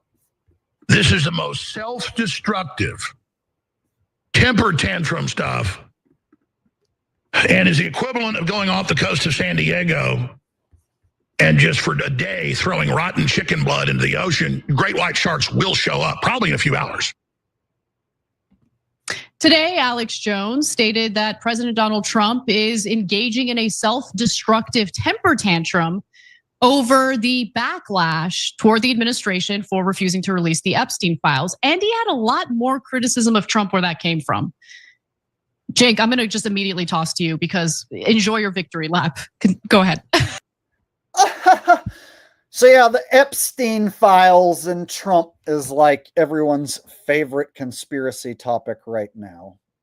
And you gotta be a sheepletard if you want to talk about Epstein's list and Trump needs to release it and stuff. So anybody going down that rabbit hole, the Epstein list rabbit hole, and they're demanding Trump release this, that, or the other. Yeah, that shit is a made up story for sheepletards to fall for. And so they got sheepletards talking about Epstein and what went down on his island, and they need to release the files. And none of them stop and think that this shit was made up to rope them in, right? Like nobody ever saw Trump and Epstein tag teaming some 12-year-old girl, right? You haven't seen Trump and Epstein doing naughty business with young kids. But you see a picture of Trump and Epstein, and then they tell you about these files, and then they let your imagination run wild. And that's what people do. They let their own imagination run wild. They create these scenarios and even visions in their head of all this stuff that Trump and Epstein did. And what do you really got? You got some pictures that the fucking TV gave you. You don't have anything that you witnessed. You didn't witness Trump and Epstein graping children. None of you saw that. Neither have I. What have we seen? Still shots, pictures of Trump and Epstein from a long time ago. No one ever stops to think, oh, you can take these old pictures and concoct an entire fucking psychological operation around it. The sheep are stupid. They just fell for P. Diddy baby oil parties. So of course they'll fall for this. But yeah, this is like the main thing everyone's talking about right now. Yeah.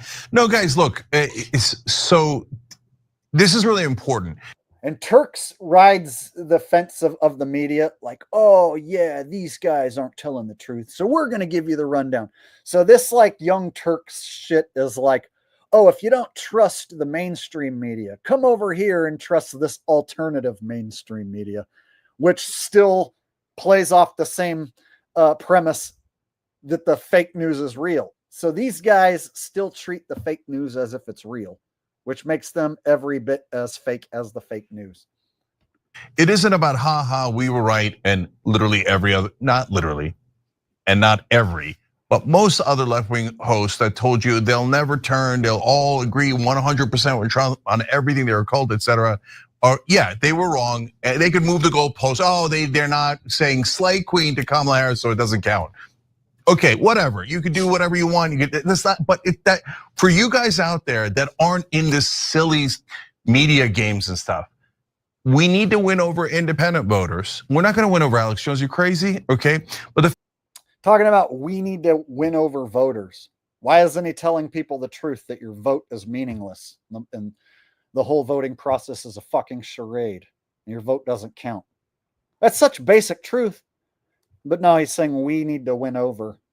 You guys out there that aren't in this silly media games and stuff, we need to win over independent voters.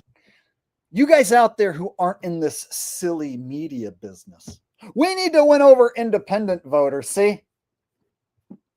So these alternative media sites are pushing the same fucking fake news and the same crooked system. We need to win over independent voters.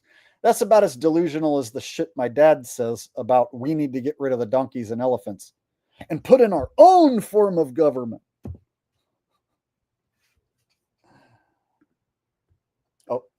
RL says none of it was wholesome. Spielberg, etc. They bodied a-holes. Like I said, bro, behind the scenes, all those shows and the treatment of the child actors and all that was totally evil. I agree with you 100%. But if you go back and watch like an early episode of Full House, it is some cookie cutter, family friendly shit, man. It really is. If you go back and actually watch a full episode, right? You got like one of the kids, like, you know, sneaking out or something and then getting grounded or something like, and that's an episode, right? So if you compare it to now, the way Hollywood fucking, you know, bastardizes everything, and there's absolutely nothing family friendly or wholesome, anything. Everything's just pure evil and crooked and shitty now. Woke agenda being shoved down your throat. At least there was a time where people were entertained by a program about a family, you know? But those days are long gone. So the sitcom format died a long time ago. So sitcoms are dead. I still get an enjoyment out of singing those old sitcom intros for whatever weird reason, because it's like they're stuck in my head. Those old ass fucking show tunes. Anyway. All right, let's get to Alex Jones calling out Trump. We're not going to win over Alex Jones. You crazy? Okay. But the fact that Alex Jones is saying, no, Trump is wrong and I'm mad at him, etc. And we're not a cult. It gets people thinking independently. Once you get, and Alex Jones fans are the least likely to be converted, right? But especially for the independents that are the closest to us, that voted for Obama before, that voted for Bernie before. If you get them looking at each issue and going, yeah, you're right, I actually agree with you on that, or I don't agree on that. And then at the end of the day, they're gonna see, wait, you guys, the left is the populist left, not the establishment Democrats, not the corporate guys, but like, yeah, we do agree with you on anti-war and anti-corruption. Oh, you guys have been saying it all along. And that's the opposite of the truth. That he should be saying that your vote doesn't matter. It's a big charade. Anyone who votes is wasting their time. The electoral voting system as it's set up is just a joke if you really think about it. You already live in a blue or a red state, and then there's only like 3 or 4 states where the vote's close enough where it's considered to be a swing state. So theoretically, you would have to live in a swing state for your vote to even theoretically count. And even then, it still doesn't fucking count. So why isn't he telling you the most basic truth like I just told you? It was very easy for me to tell you that. How come he can't tell you that? How come all these fucking puppets can't tell you the basic truth that your vote doesn't fucking count? We do agree with you on paid family leave and higher wages and lower drug prices. So focus on what's important. But yes, this break within the Trump ecosystem is massively important because it gets people thinking, and you want them thinking and you want them looking around so that they could find the populist left. And if they don't like it, no problem. Get people thinking so they can find the populist left? Whoa. Okay. That will just destroy America's image in the world. And so it's so horrible that I want to point out that Alex Jones' mouth doesn't really match what he says. So we see a digital background, digital front of his desk. So digital. So I think this is like digital Alex Jones here. So it's easy to slip in a digital man when you have a digital background and a digital foreground. Like this is in front of him and this is behind him. This is digital and this is digital. So it makes it easier to shove this digital man in here. And if you just look at his mouth, it doesn't match the words that come out of his mouth. So we're in an age where it should be crystal clear 4K, and every single word that he says, we should see the pronunciation of the words and the mouth match. Every syllable match his mouth. But it's the opposite. It's like the mouth doesn't fucking add up. He looks kind of glitchy and pixelated. That will crash the stock market. That will just destroy America's image in the world. And so it's so horrible. All I see is someone going, and then Alex Jones' voice coming out of it. That they made the decision not to bring it out. After years of saying they were. Now, here's a close-up where we're super close to his face. Like this. Now we're this close. Watch. Check it out. And look at his light blue eyes. Release the Epstein file or list. Suddenly they're not going to, and we're told it doesn't exist. But then Trump comes out last night and says, well. Look at this. Look at this. This looks like an eye flap. Look at this crease right here. Look at this. Look at this the facial hair. This looks like fake facial hair. This looks like a fucking mask to me.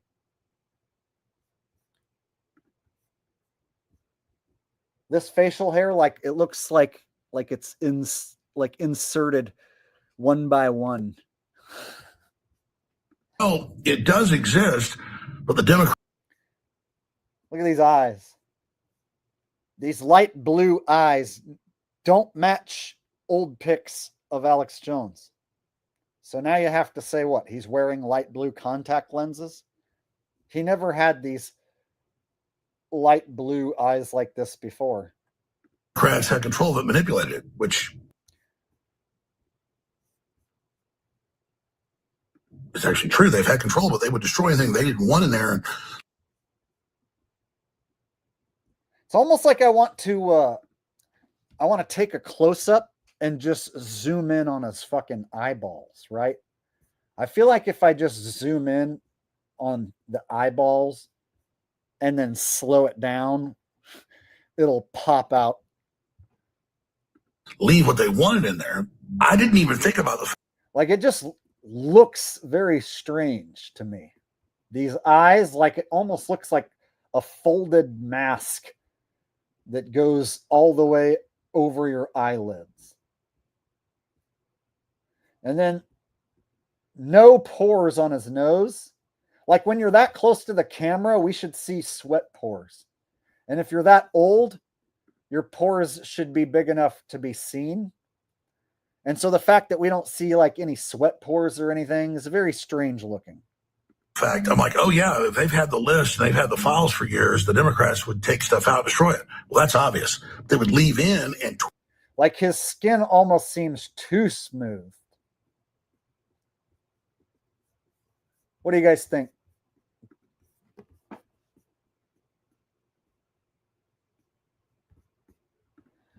New Bill Hicks is a young'un.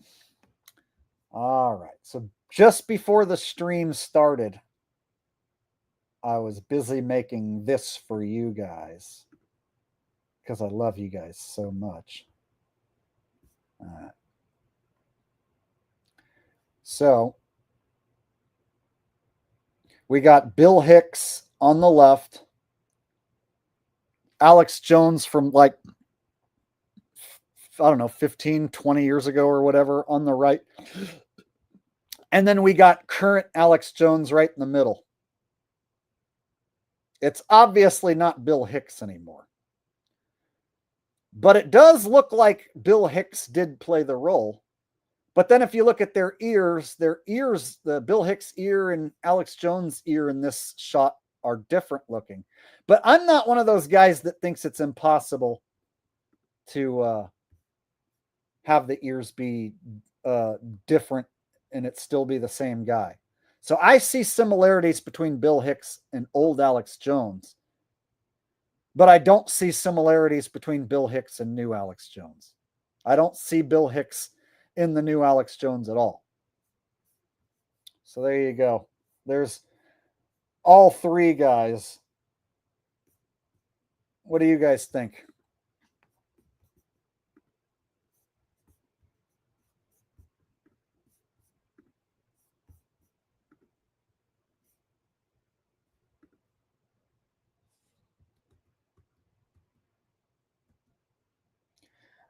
Because clearly, old Alex Jones didn't have light blue eyes. Neither did Bill Hicks.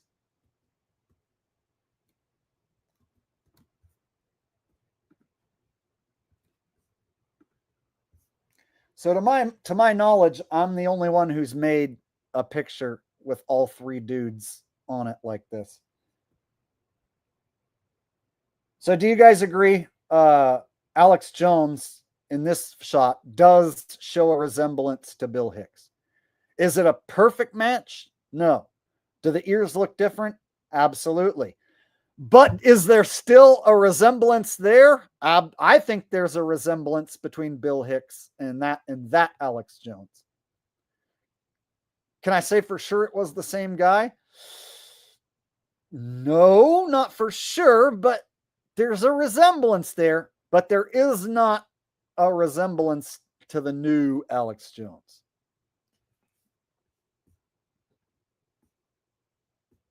So there you go.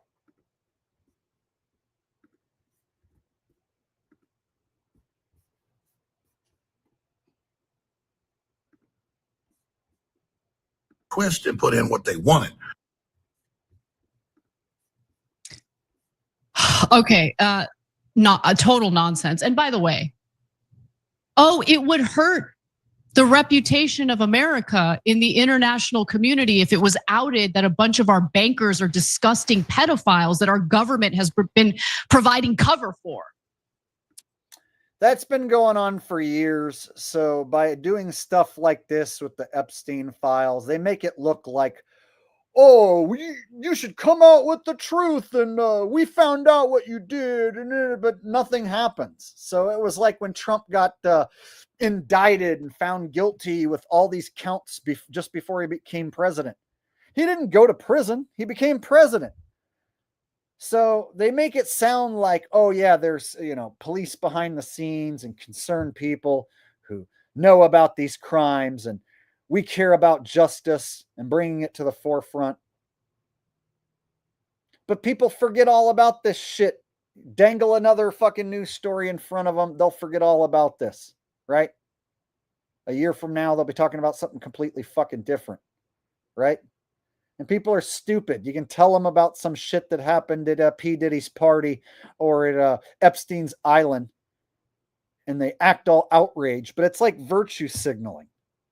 They weren't there to see any of it. There's a reason why I don't act outraged about what happened on Epstein's Island or at P. Diddy's parties. I'm not going to virtue signal about stuff that I wasn't there to see. Now, can I assume that the elites and celebrities do nasty, no good, evil shit behind the scenes? Sure. But I'm not going to fall for some mainstream media psyop like Pizzagate or the Epstein shit or P. Diddy shit. That's for sheeple tards. So these people like Young Turks and whatever, they're serving up the mainstream media story.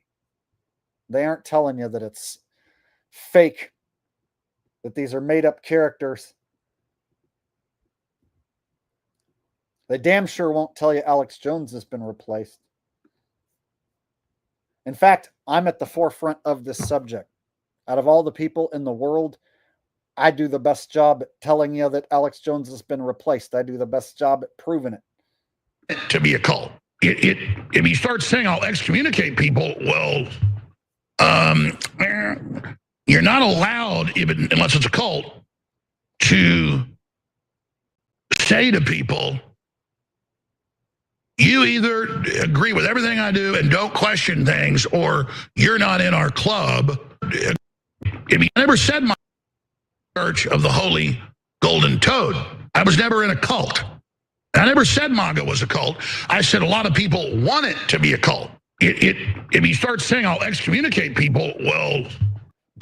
Do you guys notice new Alex Jones has like a... I never said it was a cult. MAGA, I never said was a cult. President Trump... That he never used to... But now he's got this thing with his lips going on that he never really had before. So I'm noticing little nuances and things that are different.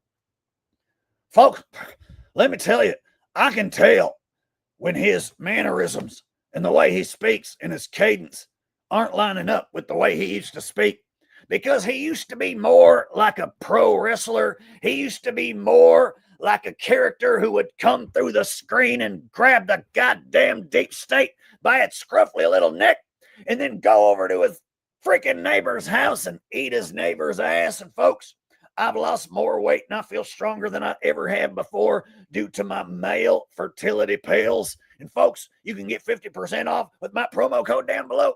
So he would always promote his products, and he was this over-the-top character. And it just seems like now the energy is wrong. The facial expressions are wrong. The voice ain't quite right. Nothing is quite right about this new Alex Jones. That's how I know for a fact it ain't the same guy. In fact, it might not even be a guy at all. Might be AI for all we know.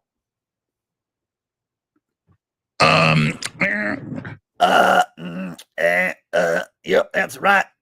We might be looking at an AI version of Alex Jones. If they've got an AI version of Trump and it convinces the sheepletards and they don't even have a second thought to go back and take a second look of whether or not they're being duped by an AI man on the screen, then of course the sheepletards are going to fall for an AI Alex Jones every day of the week. Do you guys realize there are hardly any people in the world who are willing to take a second look at anyone they see on screen and do a deep dive investigation of whether or not that person is AI? Think about that. How many people take the time to take a second look and really make sure that what they're looking at is a real person? People know that AI is getting damn good and getting so good that it's harder and harder to distinguish real from fake. So people should be taking it more serious whenever they see someone on screen that might be AI, and they should take it upon themselves, like I do, to look closely and think of the possibility that maybe, just maybe, they're using AI in these instances to trick people into thinking and feeling a certain way. And if people would just look a little closer, they might go, hey, wait a minute. That's not Alex Jones. Is that even a real Trump? If the common sheeple at home were to fucking realize that they're getting duped by AI versions of Trump, man, that would really do a number on their psyche. But it doesn't seem like they're even thinking about it at all. It's like not even a thought that crosses their mind. So I'm at the forefront of pointing this stuff out, but very few people are taking the time to even look into this sort of thing. Even though, like, why wouldn't they replace people with AI? It's much cheaper to have AI on screen than an actual paid actor.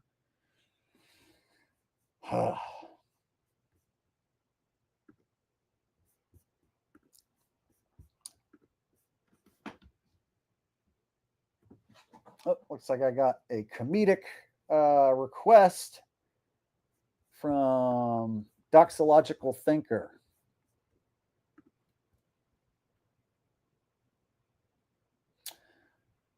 All right, let me go back and get this super chat. Looks like a comedic request I should be able to fulfill. I think I can pull this off. Doxological Thinker says, can you do an impression of Russell Brand explaining what sheepletards are? Sheepletards are, of course, people who don't understand that the vitriol and the reciprocity coming verbatim out of gentlemen like Jake the Asshole is specifically in conjunction, in combustion, in connection to the technological revolution, indecipherary, indecisiveness serifriate, because this world in which we live in is indistinguishable and unintelligible due to all the congriferenifriaship that we associate inside of this great indeprecious sesaminate that we can further compensatiate why the indelectable delicatessenaritatively. I'm trying to make up new words on the spot, and it's harder than it looks. If only we can find a way to deconstruct the diabolical diatribe, dialogically diopposed of the diaphragm, we could individually, indiscriminately, incompatibly expose the differential exposition of this time and energy spent in this dialectic atmosphere, as opposed in conjunction to the dialectic indestructible associativity. All right, that I can't keep it up. I start to run out of fucking new words to make up.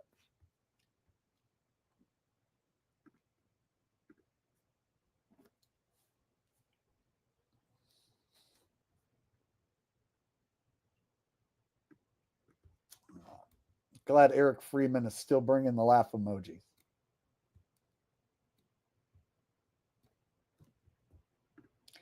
Kelly Yamaguchi says it's sheep tactics, Jake. People reading sheep tactics with the 3 E's. Yes, indeedy. Then I got another super chat congratulating me on my 10 years of assholiness. Yeah, you guys, January is when I officially have been on YouTube for 10 years. So 9.5 years, almost 10 years. We can officially celebrate 10 years of Jake the Asshole in January. I already did that one. So it was a super chat just before this one. Let me go back and grab it. Here it is from Timothy. Timmy says, the eyes give it away. Congrats on 10 years, bro. Yeah, the eyes on these imposters. I agree.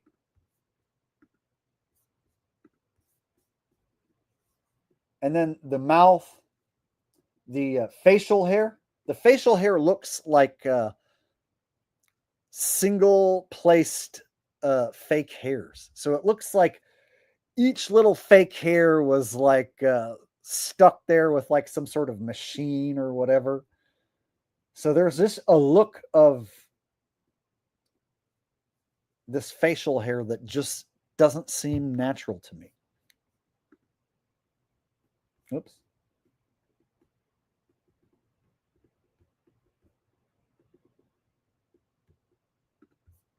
You're not allowed, even unless it's a cult, to say to people,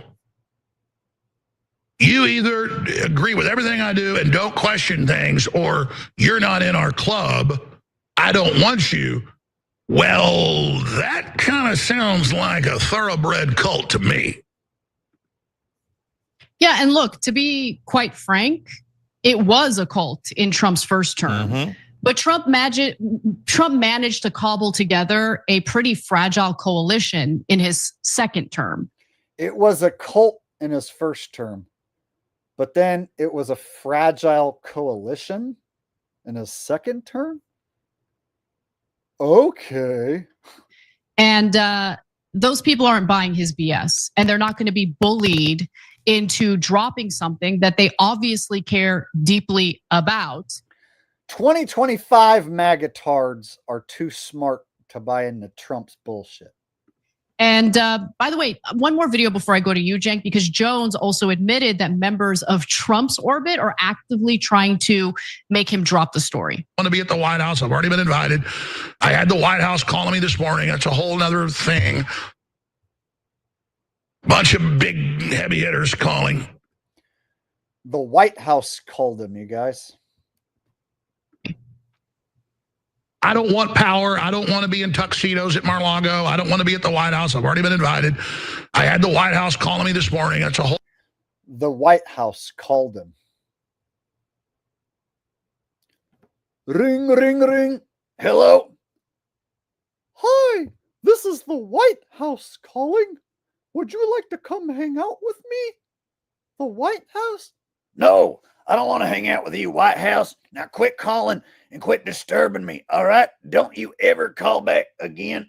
Quit harassing me. I don't want to hang out with you, White House. You got the White House called me, wants me to come hang out, but I don't want to. I don't want to go to the White House. Whole nother thing.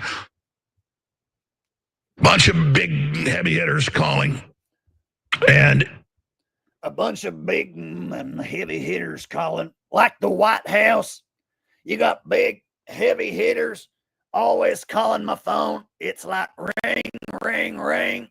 Hello, the White House again. I already told you I don't want to hang out with you, White House. All right.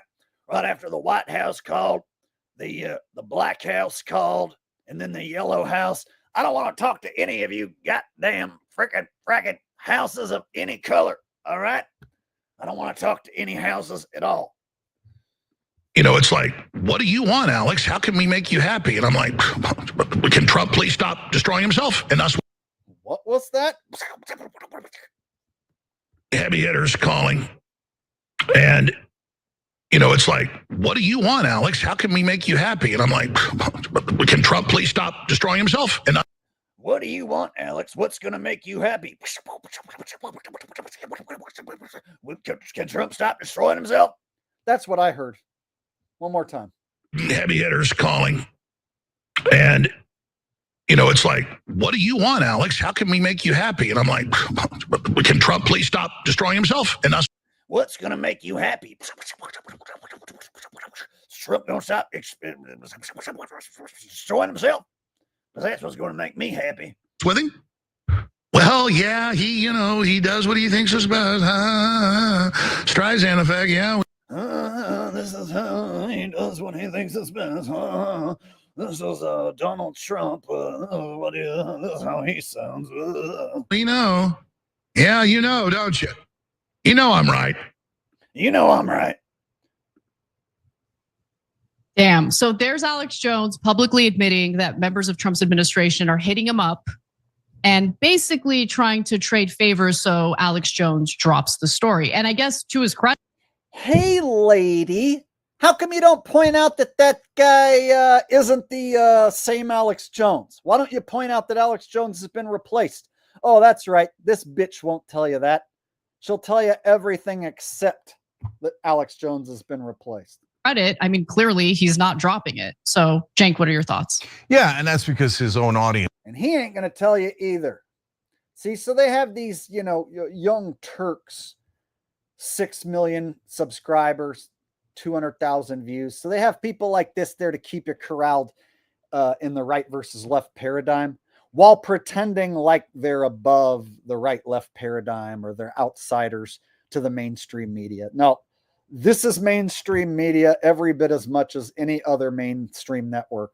And they're promoting the same fucking fake news while trying to make it out like they're not the mainstream media.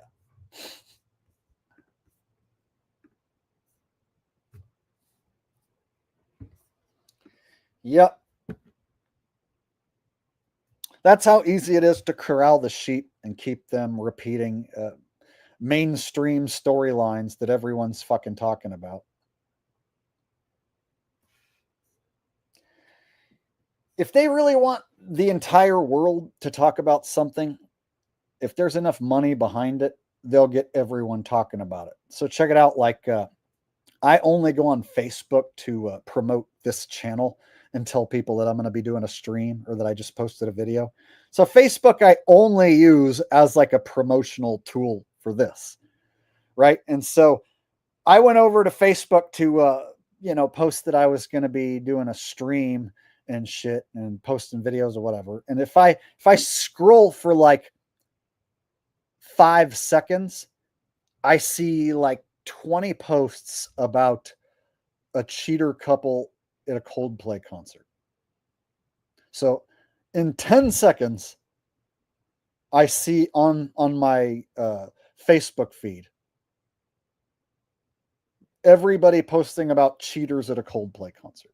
Everybody. Memes that went viral within 24 hours of cheaters at a Coldplay concert. Why is tens of millions of people, hundreds of millions of people, all talking about cheaters at a Coldplay concert? Unless that's what they want. So believe it or not, it can be something stupid like cheaters at a Coldplay concert. And there's no fucking way that that goes as viral as it did, naturally or organically. That means for whatever reason, they want everybody and they mama talking about cheaters at a Coldplay concert to the point where they have memes that go viral in 24 hours, like ready to go, being posted, slammed across every social media site. And everyone who posts that shit thinks that they're fucking clever and hilarious.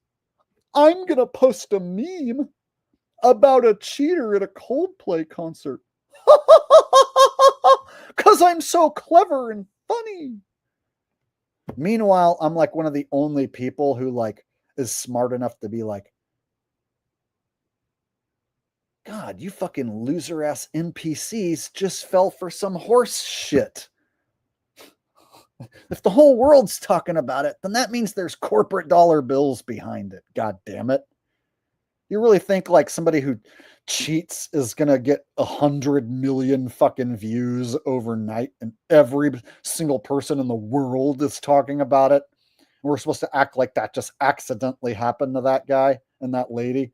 Get fucking real.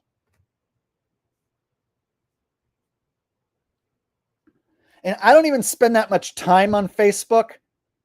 And I went on there and scrolled for like a few seconds, and it was like, cheaters at a Coldplay concert. Here's a meme, cheaters at a Coldplay concert. Another meme, another post, another meme, and another post. It's like, fuck you, loser ass NPCs.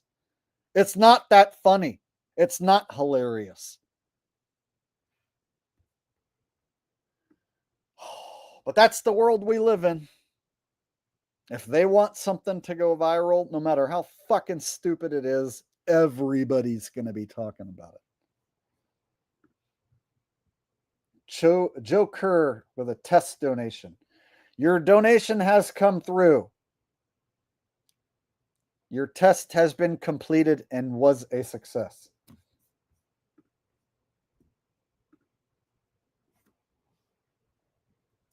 Oh, looks like I missed a request for me to do an impression. So let me go back and answer that super chat. Looks like somebody wants me to do a Svedia impression. DCH64, DCHE64 says, can you do Svedia telling fake Alex Jones how to get hair and erections naturally? Very specific, but you know what? I think I can pull it off.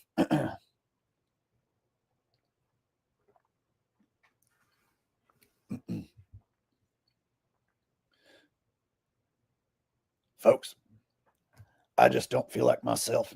I don't have my regular energy. In fact, I don't even want to go into the studio. I'm just going to sit here in my car and I'm going to cry. I'm going to make a TikTok style video where I sit here and bitch and cry, maybe puke. Think I might puke. One of the reasons why I'm about to puke is because I've lost all my hair and I just wish I had a long locks of golden hair. And I can't get an erection naturally anymore without taking my male erection fertility pills, of course, which makes me very sad and depressed. If only there was a man who could come along and give me some advice as to how to regrow my hair and get erections naturally. Alex Jones is, of course, extremely mentally ill. And the reason for this is because he has been taking chemical powders and man-made supplements. There is no way that you can take a chemical powder and then expect to naturally get an erection. And of course, any chemical that would do this to you will eventually destroy your ability to get an erection and get horny naturally. One of the ways to naturally regain the ability to get an erection would be to eat raw bull testicles. You're going to want to eat about 69 raw bull testicles in a week. And if you eat about 69 raw bull testicles, what this will do is it will increase your natural testosterone levels. And this, of course, has been proven. What people used to do back in natural times out in nature is they would eat the animal's testicles first. They would kill the animal. And then, of course, they would cut open the scrotum sac and they would eat the raw testicles. And this was so they could get a burst of natural testosterone. And this is why the ancient tribes never had to use chemicals in order to get erections. And they lived to be over 200 years old, and their erections were always of great quality. I, of course, always get the best erections because I eat so many raw bull's testicles. I, of course, also grew all of my hair back. I started to go bald because I was not getting enough nutrients, so to speak. So because I eat raw liver and I eat raw bull's testicles, that is what allowed me to grow back all of my hair because I stimulated the hair follicles, so to speak. And then, of course, I naturally increased the testosterone with the consumption of the bull's testicles. Thank you for watching. There you go. Go try and find another guy online who will give you that. And they will fail. And they will fail miserably. There is no man who's going to give you goatus giving advice to fake Alex Jones as good as that. That would be an impossibility for anyone to even try to do it as good as that. All right. Thank you for coming up with a comedic idea that I could not only explore, but like something I've never done before. So you came up with something new, a new idea for me to explore. Thank you for that. I appreciate that. All right. So I got Holden Smith, who wants me to do an impression that I don't think I've ever done before.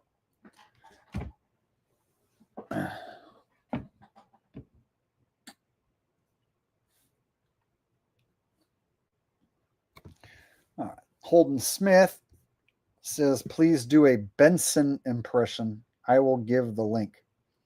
I don't know who Benson is, so you would have to send me a link because I don't even know who this character is.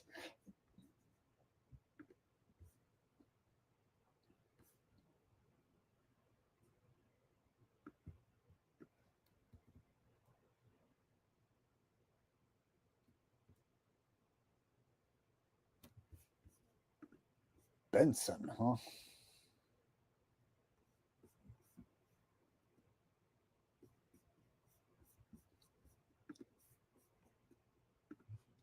All right. Well, while you figure out what link you want to send me or what I need to do for that, there's another super chat that came in. Let me pull it up from Joe Kerr. Said had to update POS tubes to super chat, but I was trying to say I haven't seen you anywhere in my feed for like 2 weeks. I thought you were on vacation, and F the people in chat that were doubting. So yeah, YouTube doesn't notify my subscribers that much anymore. They only notify like a handful of people when I go live. And then when I post a video, same thing happens. So the last video that I posted was a clip from a stream that I did like 2 weeks ago. And it was me talking about Alex Jones being replaced and doing an impression of old Alex Jones and the current Alex Jones. And that clip actually did well. So the video actually is up to like 12,000 views, which for my channel, hey, that's not too bad, you know? So YouTube did promote my last video to some new people, and I got some new subs. So sometimes YouTube will do weird shit like unsub a bunch of people from my channel and bury a video. But then they'll turn around and show my video to some new people and give me 100 new subscribers the very next week. So it's weird. So the new algorithm with YouTube, I've seen other channels dealing with a lot of the same issues where your subscriber count, like it no longer matters. And it's like they just post your video to whoever the algorithm thinks will watch it. And so they put some impressions in front of people they think will watch it, and they either click on it or they don't. And if a bunch of them click, then they show it to more people. And if not enough people click on it, then they just bury it. So I've seen other channels that have nothing to do with conspiracies who have way more subs than me, hundreds of thousands of subs. They're going through struggles right now, and they're saying the same thing, that YouTube's just not notifying their subscribers. So imagine you make content that's advertiser friendly and you have 500,000 subs, but YouTube's only letting maybe 10,000 of them know. And so you're getting these small view counts and they're just not showing your shit to people. So other channels are reporting the exact same issues that I'm having trouble with. And these are channels that don't create conspiracy content. So I know it's not just me that they're fucking with, that the algorithms, you know, giving other people trouble as well. But, you know, with YouTube having an influx of all these new channels coming in, trying to make a living, and then all these hack channels from TV and movie stars who are coming over here trying to start channels and podcasts and shit. You know, people have so many different choices. And so there's so many different choices on YouTube that how many people, you know, are going to sit and want to watch the same shit over and over. So it forces the content creator to, you know, keep trying new shit. And so that's why I'll try new shit. I don't mind giving new content a go and running something new up the flagpole and seeing what happens. And sometimes I try new shit and it doesn't work out. And then other times I try new shit and it does okay and it does decent. So I'm still trying new shit, you know?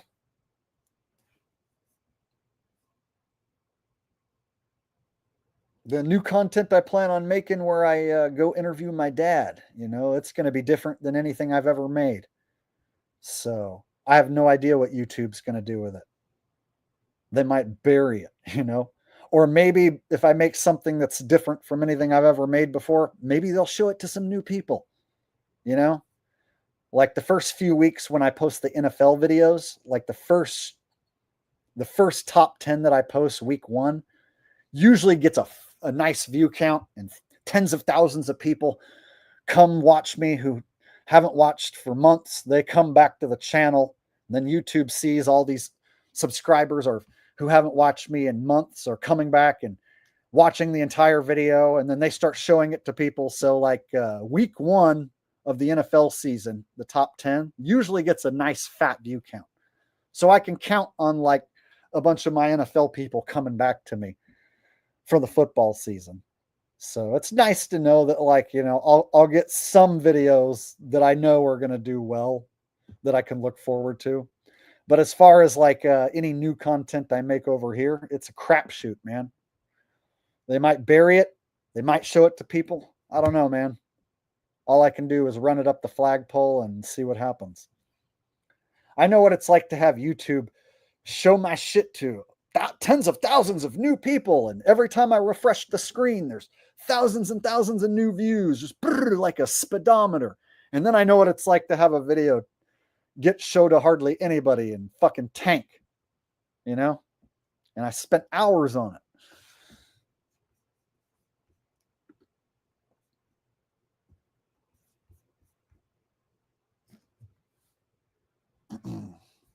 Oh, and something that Joe said here, he said he had to update POS tubes to super chat. So if anyone is having trouble super chatting, you might need to update your YouTube app or maybe sign out, sign in. So anybody who has trouble with the super chat, Joe Kerr, he's letting you know that you might need to update your shit.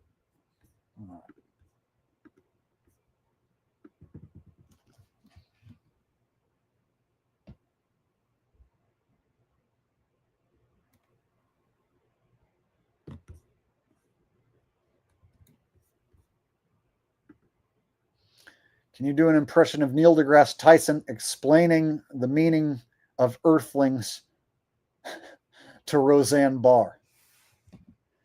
Today on the Roseanne Barr podcast, we're going to have a guest who's one of the smartest people in the world.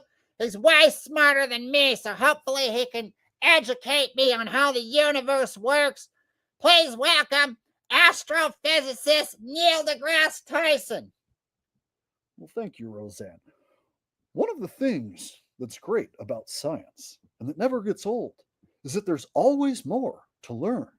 And just like the universe, whenever you think you know everything that there is to know, there's always something more to learn. And the beauty of science is that no matter how much you think you know, science demands that you learn more. And you're never done learning. As long as you're alive, science is going to demand that we keep learning. And the ever-expanding universe is qualitatively similar to our ever-expanding minds. And us Earthlings, we're so puny. We're tiny little specks of nothingness. And it really leaves me with a wide world of wonder when I think of how man is a tiny speck of nothing floating along in an infinite galaxy that was magically created for absolutely no reason at all. Weren't we lucky to be considered Earthlings when we were magically created in an explosion that happened for no reason? That's really crazy when you think about it, how we're all a speck of nothingness floating around in a space vacuum. Really fucking blows my mind. Neil deGrasse Tyson, everybody. He's one of the smartest people on earth. He doesn't speak bullshit like the fucking commies who are trying to split up MAGA. There you go, doxological thinker. Neil deGrasse as a guest on the Roseanne Show. And then I know Holden wants me to do an impression of somebody who I don't know. Please tell him the 2 links are here. Okay, I see one of your links, buddy. I'll try and pull it up. All right, so Holden wants me to do an impression of someone or something that I don't know what I'm going to do. So we'll see how this turns out.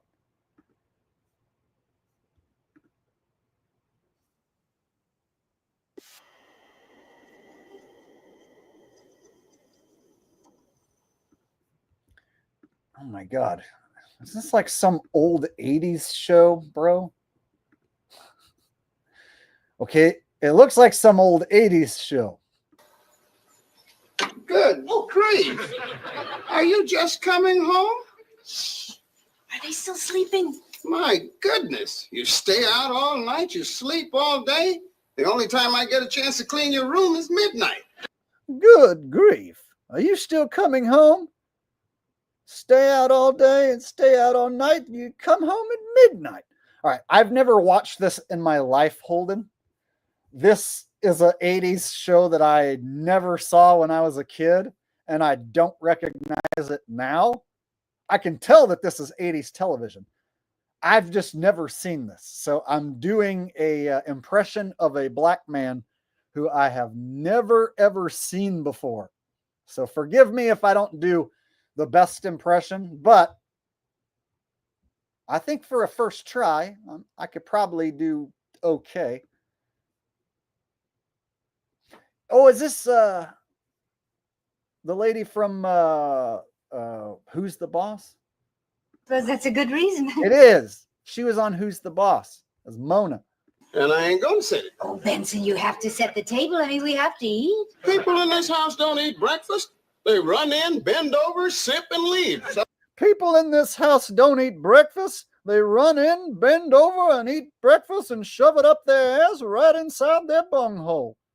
Of course, I added that last part for comedic effect. that's it for table setting. Table setting is out. And that's it for table setting. Yes, indeed. You know what this sounds like? It sounds like a black man that doesn't sound like a black man. And back then, that was considered funny for a black man to not sound like a black man at all. Yes. Where's breakfast? The dining room is empty. I know, dear. We're having a kind of a buffet in the kitchen. That's toast. Benson, why is it everyone else's toast is always a nice normal color and mine is always black?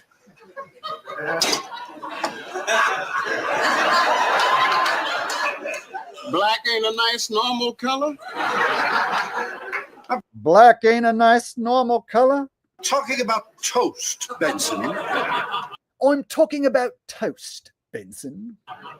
Now, why is mine black? Now, why is mine black? 'Cause it's burnt.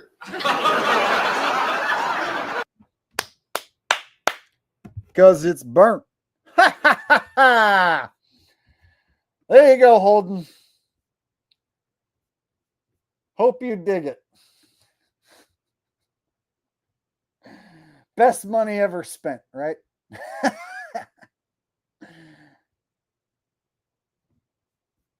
RL says, Jake, I was born in 1965 and your comedy/reality is so much appreciated. It's nice to see you're not compromised and you make me laugh my ass off so many times. Just keep being you. You rock. You know what, bro? Here's the thing. My best days are not behind me. I can keep this up easily for another decade or two. So as far as I'm concerned, there ain't nothing stopping me from continuing on as the funniest human in the world. And so if you like my brand of humor, the good news is I have no plans of stopping anytime soon. And in fact, I plan on ramping shit up, making more content and getting funnier and better. So in the times, where entertainers have to sink or swim, you bet your ass I'm going to swim. In a time where a bunch of useless hacks are being canceled, going down the toilet bowl of the entertainment business, you best believe your boy is going to swim.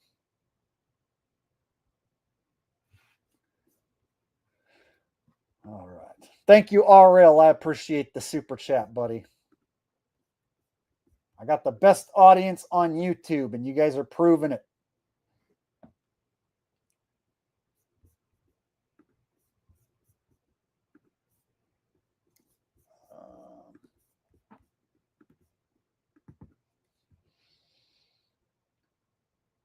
Let me pull up a few more super chats that came in.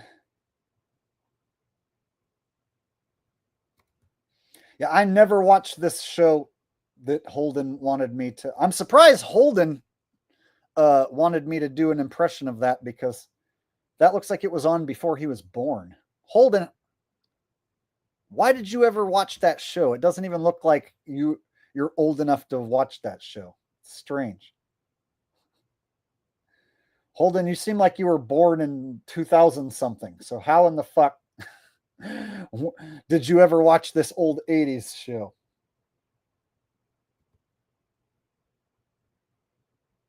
I missed a super chat that I'm going back to get right now. All right. Sovereign Dirt says, so many impressions, I don't know which to pick. Well, all the impressions you've ever heard me do are always on the table. And so you can always just take two different impressions that you like and have, meet this guy, meet this guy. It's as simple as like, you like me doing this impression and you like me doing this impression. We'll have this character meet this character. Have this character and this character meet up at some location. See what I'm saying? You give me the idea, throw it out there. If it seems like something I can pull off, I'll give it a go. All I ask is that you don't change the character and make it impossible for me to do the character. So don't ask me to do like Chinese Richie from Boston meets, a deaf Alex Jones. Because then you'll put me in a situation where I'm like, how the fuck am I going to be Chinese and Richie from Boston? How the fuck am I going to be deaf but also be Alex Jones? So every once in a while, somebody will have a comedic request where I'm like dumbfounded as how to pull it off. So if you're going to have a specific comedic request with different characters in a certain situation, try and make it something that I can pull off. So that way the payoff is me pulling it off, everyone laughing, and us getting a kick out of it. There was one time where a guy asked me to do like Chinese Richie from Boston meets fucking something else that I couldn't do. And I was just like, how am I supposed to do that? Joe Kerr says, oh wait, I did read that. Okay. Recognize the apostematic signs. Says, my first super chat, Jake, you are the prophet. Love your work. Hey, I'm just a dude trying to tell the truth to the best of my ability and make people laugh at the same time. And point at the fake news, tell people it's fake, explain why it's fake, and then make people laugh using examples of their fakery and shenanigans. So I'm just trying to take the bullshit going on in the world and then tell you guys about how it's bullshit and then figure out a way to make something funny out of it so I can serve that up to you and get you guys to laugh. So that's my thing. That's what I am here to do. That's my job. That's what I do here on YouTube as a profession. Nobody can do it quite like me. There is no other person doing a 3-hour stream like this, breaking down the topics the way I do, taking these requests from the chat. This is a special thing that we do here. And it's not just my thing, it's y'all's thing too. So you guys being my audience, you get to partake in this special relationship where we get to have this conversation and hang out. And it's unlike any other entertainer audience relationship ever before. So there's other stand-up comedians that don't have this sort of repertoire and rapport with their audience, right? They don't have this sort of connection with their audience. So one of the cool things about this YouTube channel and this style of like podcast form is that you guys can talk with me and interact with me in real time and feel like you actually know somebody who you're watching. And you know that I'm giving it to you for real, giving you my real feelings, my real thoughts and opinions, and it's all happening on the spot. There is no monitor. There is no script. I'm staring right at the screen right now. That my own computer screen, right? Staring right into the camera on my own laptop. Each word coming out of my mouth, I'm thinking of and coming up with right now on the spot. Very few people gonna try and run a show without some sort of script. And all these former Hollywood hacks, former television hacks coming over here, they would crash and fucking burn if they tried to do a show like this.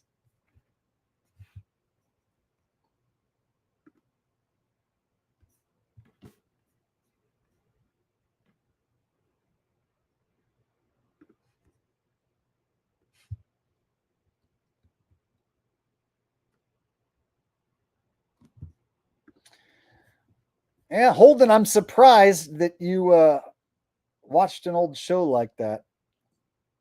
Most people who were born in 2001 would never look at an 80s TV show. And if they did, it would be some snippet or clip, not an old episode of Benson or whatever. All right. Andy Holden says, at Andy, I like I told Joe Kerr, just because I was born in 2001 and I'm Gen Z doesn't mean that I like the shit on today. I hate the new shows. They suck. The old stuff is where it's at. So Holden is a lot younger than me.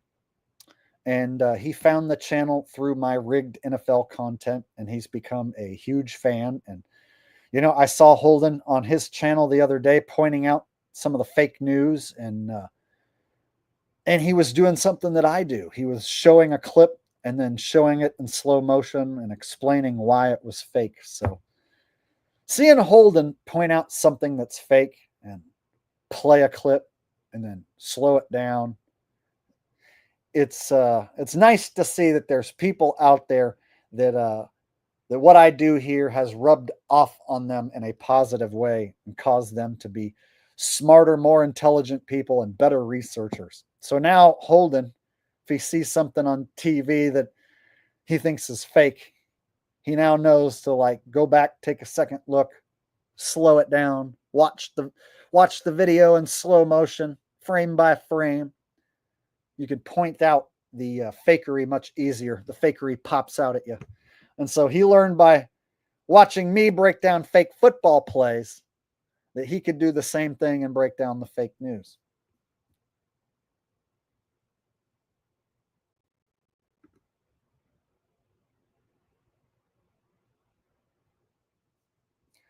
So guys, something as basic as the way I break down the news clips and the way I break down the football clips and stuff, it can be as simple as show the clip and then break down whatever they're talking about and point out what makes it fake, why it's fake, point out the person reading the script, point out the duper's delight.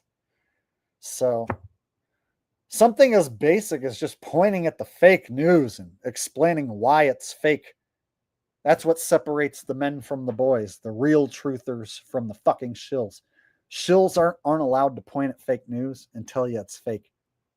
So something as basic as just showing a news clip and going, oh, look at this actor with duper's delight at this shooting. They don't seem like they were really involved in a shooting. Looks like it could have easily been a shooting drill that they're passing off as real. Just to do something as simple as that, the shills aren't allowed to do it. They can't say that something was a psychological operation performed on television and passed off as real. So just the basic truthing. There's only a few people on the entire damn internet that even do it anymore. So I'm like one of the only guys that does basic truthing.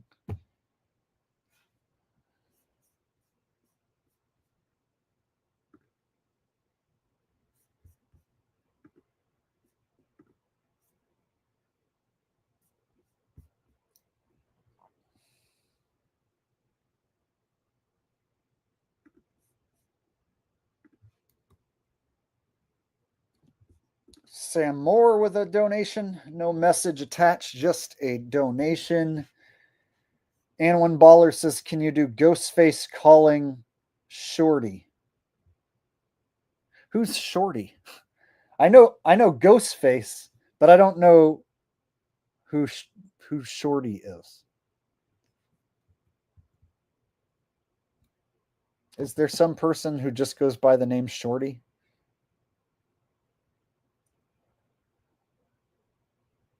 So I know the character from Scary Movie, or what is it? Or Scream, right?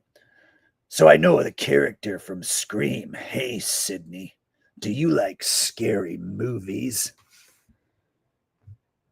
Can you tell me who the killer was in Friday the 13th, Sydney?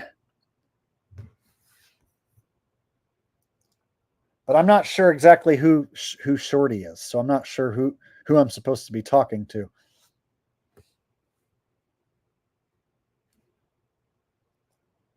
Do you like scary movies? Do you want me to call you right now and ask you about what your favorite scary movie is? Would that make you freaked out and scared?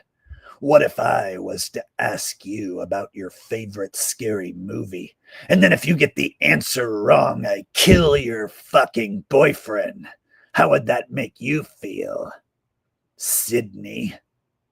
Well, then you better not get this question wrong. Otherwise, I'm going to kill you.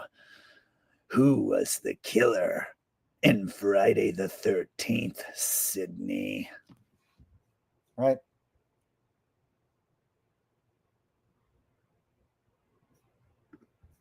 Shorty is from Scary Movie. See, I never got into the scary movies. So I saw the first Scary Movie, but I only watched it once and I didn't think it was that funny. Something about those style of movies weren't funny to me. So I saw Scream many years ago. And I saw Scream 2 many years ago. And I saw Scary Movie many years ago. But I didn't watch Scary Movie and think that it was some hilarious parody. So I didn't go back and watch Scary Movie over and over and over enough to know the characters. So I've seen Scream, and I can remember that character enough to do an impression of the killer from the movie. But to be perfectly honest, I didn't watch Scary Movie more than once. And then Scary Movie 2 and 3 and 4, I didn't watch it. And then Not Another Teen Movie and all those other teen movie stuff, I didn't watch any of those. So all those type of movie, parody movies where they made about the movies, yeah, I never got into those. It was around the time where I stopped liking movies.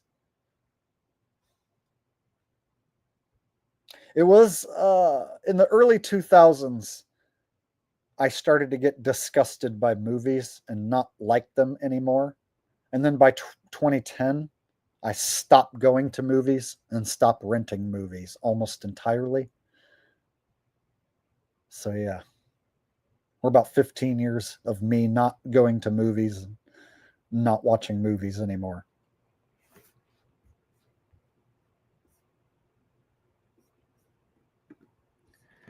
So my take on Owen Benjamin is he is a fucking scammer, a talentless hack, a totally unfunny, not comedian, and a shill. And any of the loser bears who are still watching that guy, you got to be a fucking retard to still support and watch him. After all these years, if you're still watching Owen Benjamin, then you're fucking stupid. And anybody who adds bear to their name, like they love Owen so much that they add bear to their name, losers who don't even deserve to breathe the same air as me. That's what I think. Owen is a fucking loser hack who stole my lunar module bit about the lunar module looking like a homeless tweaker shelter. He says it looks like a meth head tree fort. He said the lunar module looks like a meth head tree fort. A meth head tree fort. After I said that it looks like a homeless tweaker shelter. So stuff like that, him trying to repackage my material without giving me credit, and the fact that he scammed his audience for the land that he lives on and the house that he lives in. He scammed his audience during COVID when people were the most vulnerable. Guys, I could build us a compound where we could all live and hang out. Imagine a compound where we could all hang out and sing Kumbaya around the campfire, and we could have a basketball court, and we could have a children's Bible camp study, and you could come live for free, and everyone could come stay for free on the compound, and we could shoot guns, and we could eat s'mores and tell ghost stories, and we could all hang out with each other. Doesn't that sound great? All you got to do, you guys, to be part of this is just send me $400, and we could have this compound where all of us could hang out and live happily ever after. Fast forward, yeah, he gets the land, he gets the house built on the land, and only a few select subs who he decides gets to come stay for one weekend a year. That's what it turned into.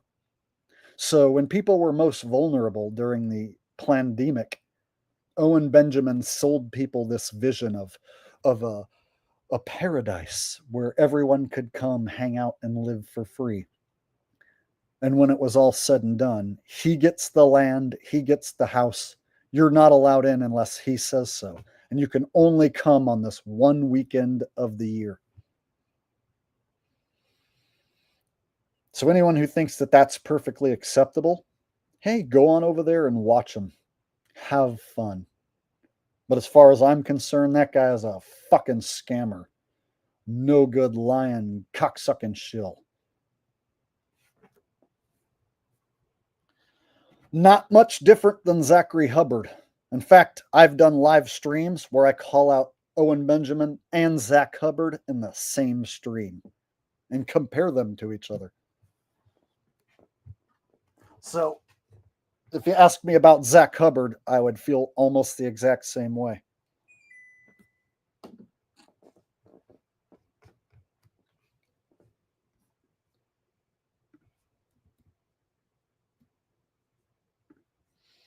David Weiss is the shill that brought Owen Benjamin to Flat Earthers. Yes, exactly. Owen Benjamin ties back to David Weiss. Owen Benjamin was on the Baby Truther show with David Weiss and Jeranism. The Baby Truther show is the most god-awful fucking show to ever have the word truth associated with it. Seriously, if you go back and watch old episodes of the Baby Truther show, it is like worse than TikTok brain rot. And it was Alex Stein, Jeranism, Dave Weiss, and Rose 777. And they would do this weekly fucking cringe show called the Baby Truther show, where they would just waste people's time and not even talk about truth or any conspiracies. Just a fucking terrible time-wasting show. And so the fact that Owen Benjamin went on that show and he ties directly back to it, just further proof that shills of a feather flock together. And you can always tie one dirty shill right back to another. And dirty, no good shills cross-promote and cross-pollinate each other. And so you can take a dirty, no good shill like Owen Benjamin and tie him right back to Jaron, right back to Dave Weiss. Dave Weiss was on Roseanne Barr's podcast. Dave Weiss was on Jim Brewer's show. Dave Weiss was on Alex Jones' show. Alex Jones was on Joe Rogan's podcast. Joe Rogan had Donald Trump on his podcast. So through 6 degrees of shill separation, you can go from somebody like Owen Benjamin all the way to Trump. And it really ain't that big of a jump.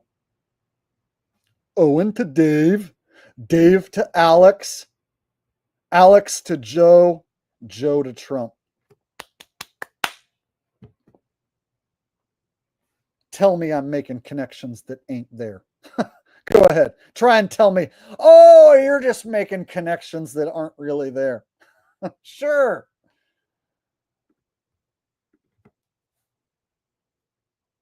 Furthermore, David Weiss is the only one in flat earth who lives in a mansion.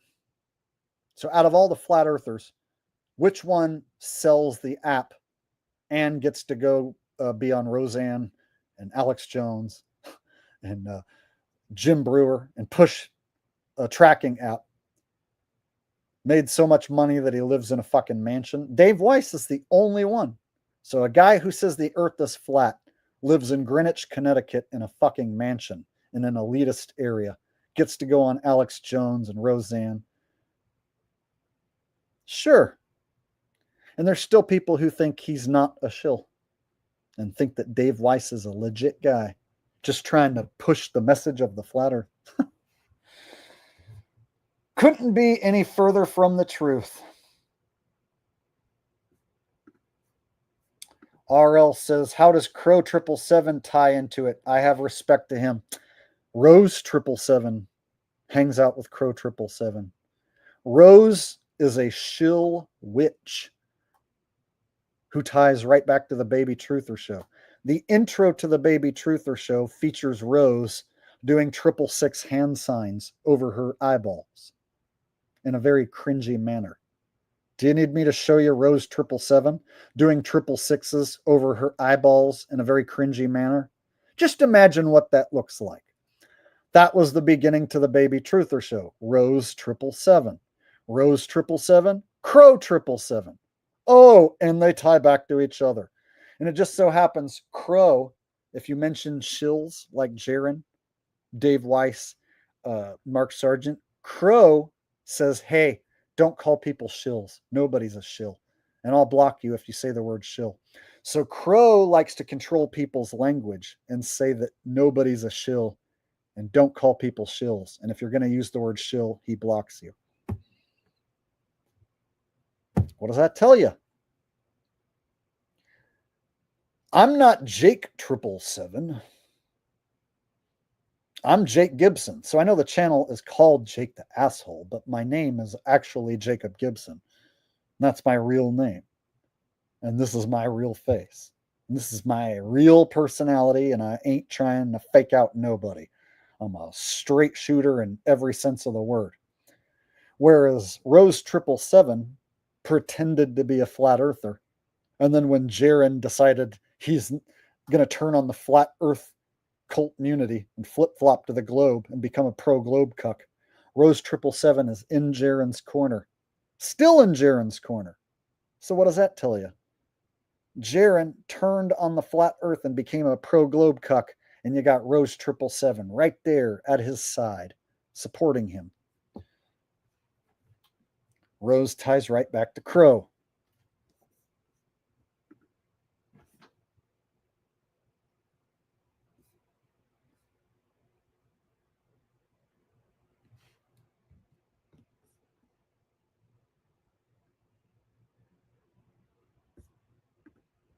Jake of personality in the style of In Living Color. Or you mean the band Living Color or the show In Living Color? The band was just called Living Color. The show, the sketch comedy show, was called In Living Color. And that band now, their hit song, Cult of Personality, is more popular amongst CM Punk fans than it is amongst the band's fans. So the fans of wrestler CM Punk sing the song Cult of Personality, which was a famous song from like 1990. And it goes something like, look in my eyes, what do you see? The cult of personality. I know your anger, I know your dreams. I'm the smiling face on your TV. Whoa, I'm the cult of personality. The cult of personality. The cult of personality. There you go. me or mine. Nobel Prize. When a leader speaks, that leader dies. He won't have to follow me. Only you can set me free.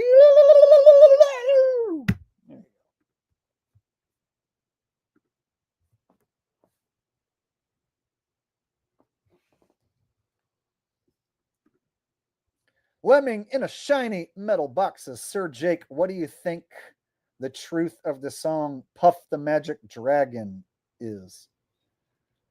Well, you know, way back then, old rock and roll songs, like if you took acid and went on a spiritual trip, you have to find a clever way of singing about the stuff that you saw and hallucinated and turn it into a song without saying, like, I took acid and hallucinated my ass off.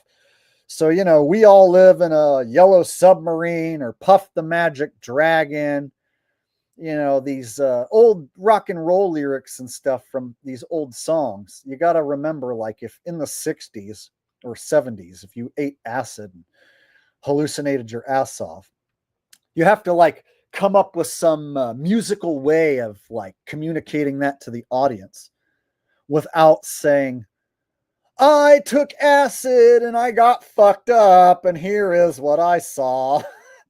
So, see what I'm saying? So, Lucy in the Sky with Diamonds and stuff like that, you're going to make like an LSD reference. You can't say, I took a little piece of paper with acid on it and it made me hallucinate. See what I'm saying? That's not so musical. So, a lot of the old tunes from the old rock musicians have to do with hallucinating and being fucked up on what they see and how it made them feel. And then they came up with ways of expressing that lyrically without saying it directly.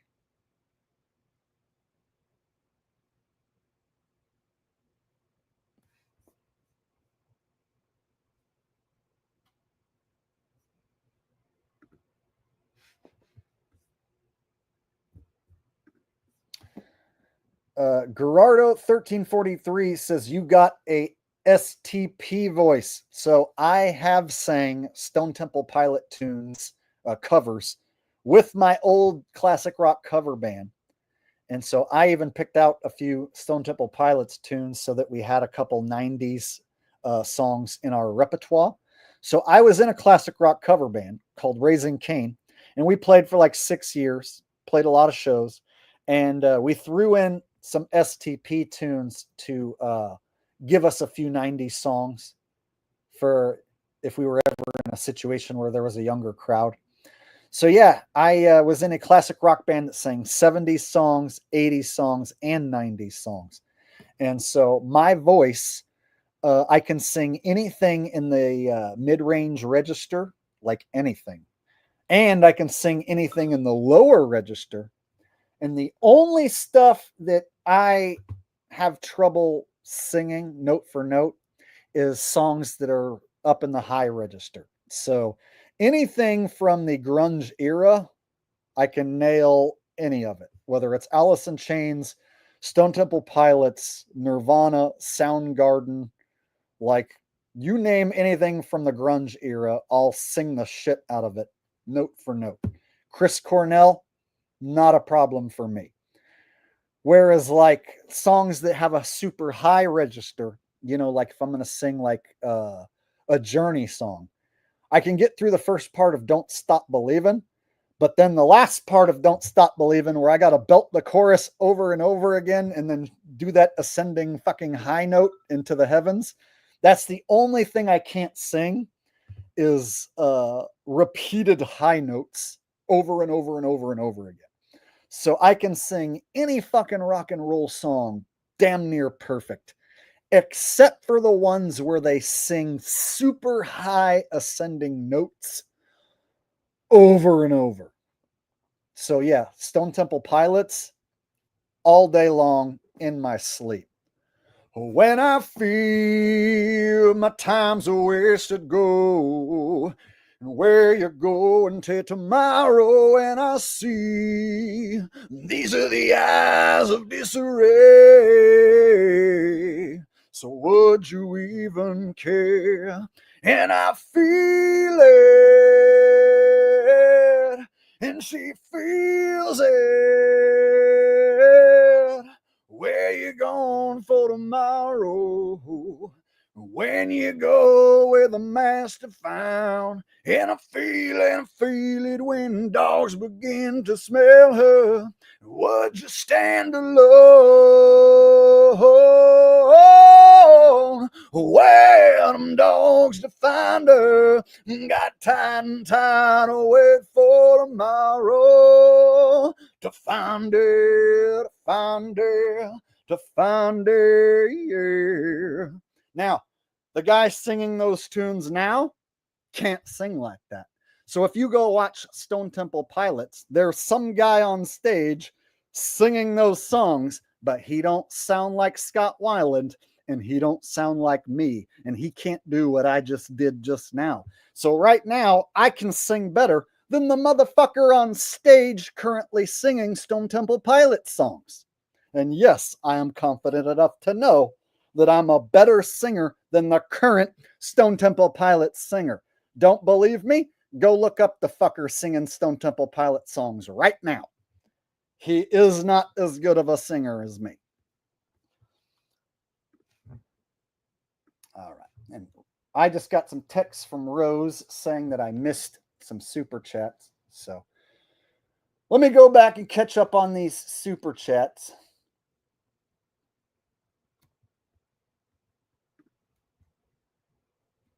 RL says, I get it would be good to see you for my own info. News to me. RL says, please show. Huh? How does Crow 777 tie into it? Oh, I explained it. Yeah, he ties to Rose 777. And Rose 777 is a fucking witch. So here, I'll show you Rose 777.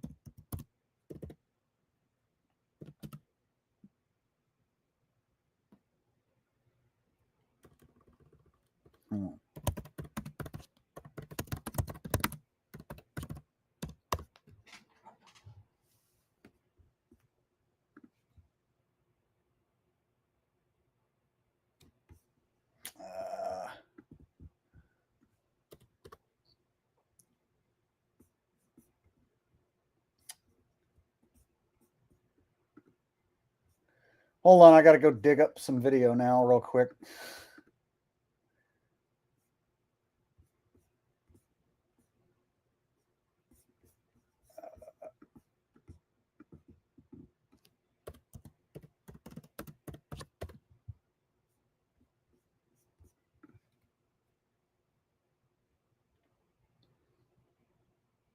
Fuck. It's almost impossible to go dig it up.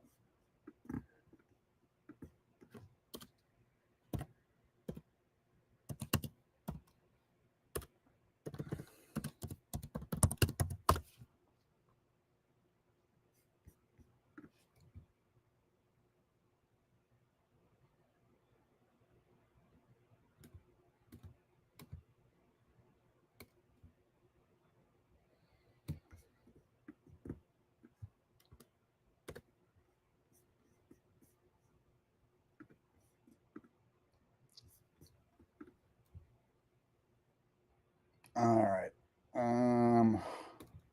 Fuck.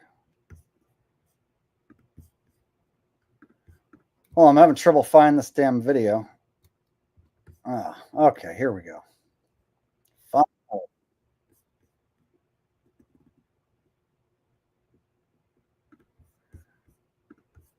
right. So here's Rose exposed, and Rose ties back to Crow. Rose ties back to Jaron. Rose ties back to David Weiss.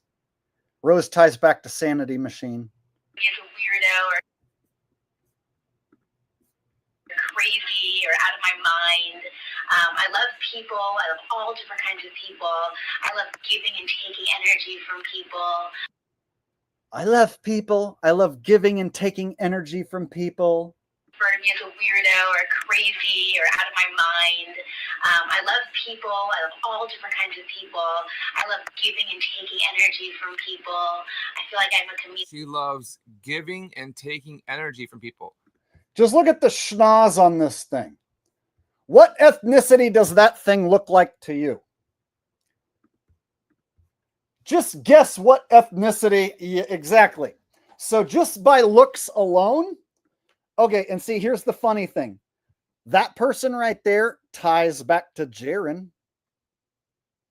As far as like Jaren becoming a globe cuck, she fully supports Jaren being a globe cuck.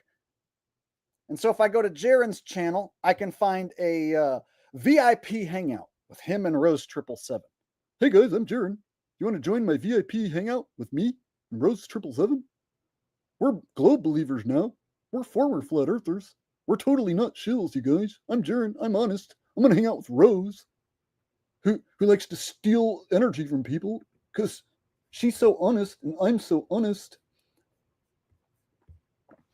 Just like I said in the beginning, on the where it says these people expose themselves to these, they expose themselves by through their simplicity. Come to a conclusion, while at the same time I also have a very manipulative side, and sometimes I like to feel like a puppeteer, and I have a manipulative side, and sometimes I like to feel like I'm a puppeteer. Yeah, this person right here took in rising earther Nachikita. So Nachikita, who lived in the Himalayas, showed up and started interviewing all these shills. And then he moved to the United States and moved in with Rose 777.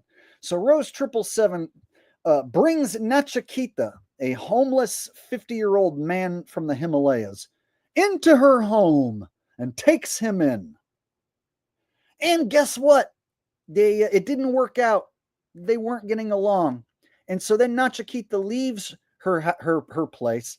And so she shows up on Nachikita's channel with a gun, brandishing a firearm, trying to get his channel taken down. Because Nachikita gave Rose 777 permission to stream on his channel. So she tried to get his channel taken down by brandishing a firearm. So Nachikita was fucking stupid enough to move in with Rose 777 and give her the keys to his YouTube channel.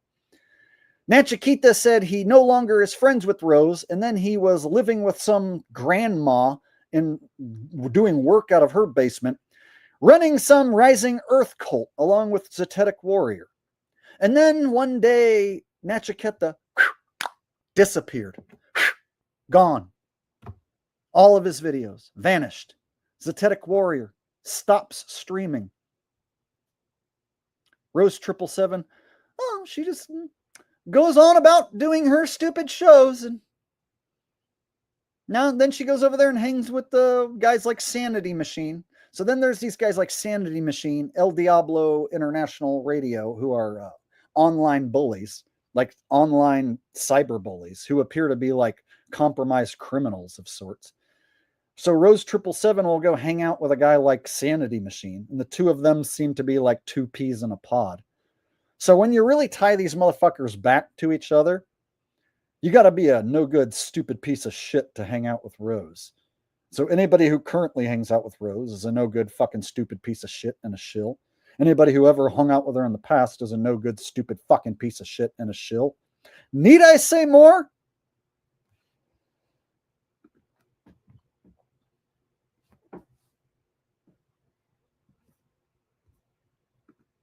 I mean, it's not like I got that individual wrong. It's not like she's some wonderful lady who I judged incorrectly. Right?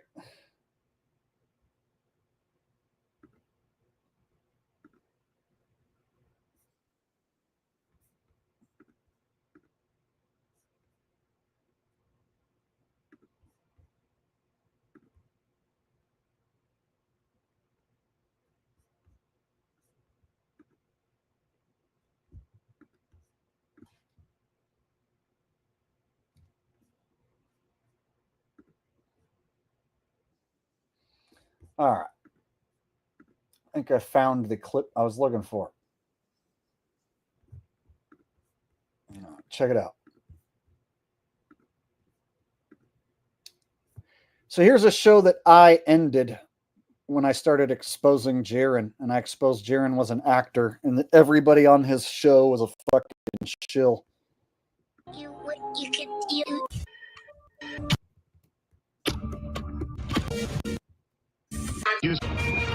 I'm in the training wheels off. Wow. We got Rose 777 here. So here's Rose down here, and this is the intro to the Baby Truther Show, a show that no longer exists, a show that I destroyed, but I still like to go back and point out how all these people were connected to each other. Poppycock. Poppycock. Dave Wise with his backwards cap. In the flat earth, sun, moon, and zodiac clock app. And we got prime time. Alex Stein, number 99. He's on the grind all the time. And Jaron from Jaronism, keeping all these babies in line. Let's kick it. It's the Baby Truther Show, and it starts now. Wow. So there's Rose doing the 666s over her eyes while a CGI baby dances. So there's the whole shill crew, y'all. It wasn't that long ago. Yeah, it's the Baby Truther crew. Yeah, we got Dave Weiss selling his tracking app up in here. Yeah, he got a tracking app. It's going to steal all your data. He going to data mine you. Wow. Yeah, we got Rose 777 talking about poppycock, sticking a 666 up on her face like a total shill witch. Yeah, we got Alex Stein, primetime 99 on the grind. Primetime 99 on the grind. I'm a pimp on a living shit, man. 999. Yeah, and then we got Jaron. He gonna keep all these baby truthers in line. Yeah, y'all, let's kick it. It's baby motherfucking truther time. Truther Show, it's the Baby Truther Show. It's the Baby Truther Show. We gonna watch babies dance. Yeah, we about to have fun on the Baby Truther Show with Dave Weiss and Alex Stein and Jaron and Rose 777. Yeah, motherfucker, the best Truther Show that there ever was. Oh, it's the Baby Truther Show. It's the Baby Truther Show. It's the Baby Truther Show. It's the Baby Truther Show. So there's a fucking cyberbully, calls himself Sanity Machine, and he'll say, Jake is a shill. Meanwhile, he hangs out with Rose 777 and kisses her cunt. Yeah, Sanity Machine is over there sniffing Rose 777's cunt.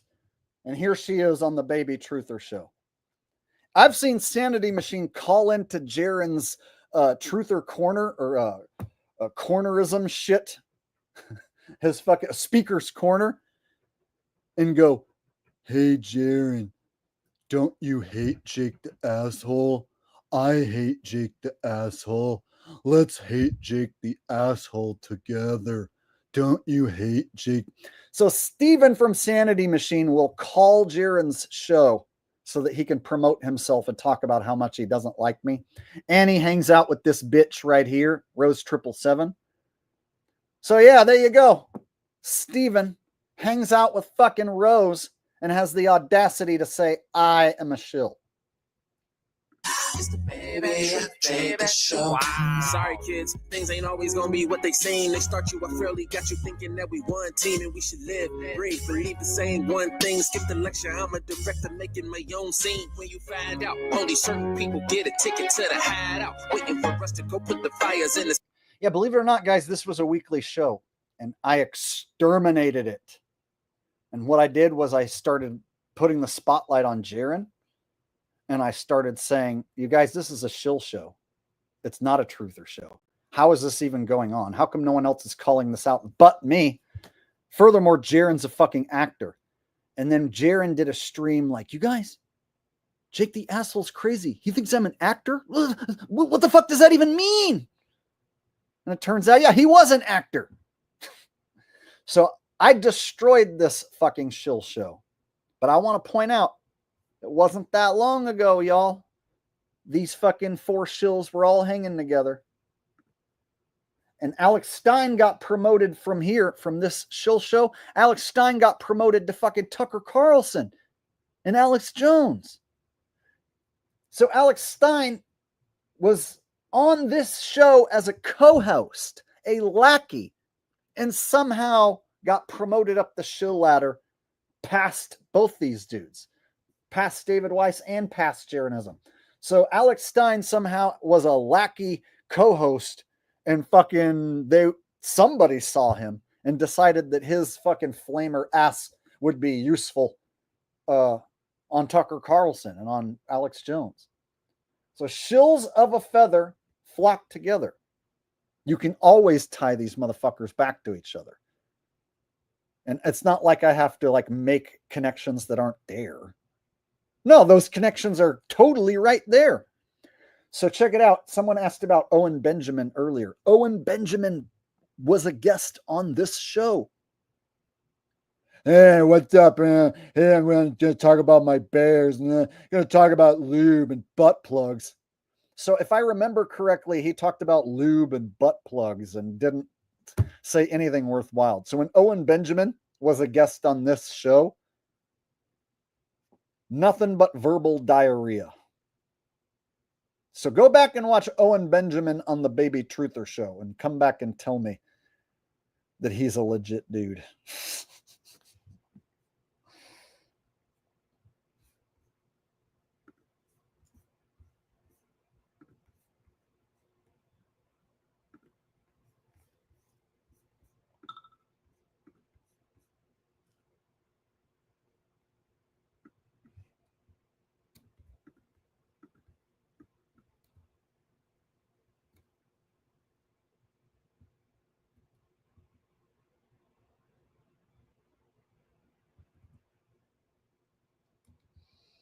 D-Cran and SY. Holy shit. My bad. I just realized I missed a super chat from D-Cran and someone else from probably like 20 minutes ago, half an hour ago. So I'm going to have to scroll back a long ways. Give me a second. SY says, what do you think of Sam Hyde? I don't watch him, so I don't have an opinion. I can't even think of anything that Sam Hyde does. The name sounds familiar, but I can't think of a face and I can't think of any video off the top of my head. So honestly, off the top of my head, I don't even know who it is. The name sounds familiar, so I think it's some truther guy, but I don't watch him and I can't think of any video that he does. So I don't really have an opinion.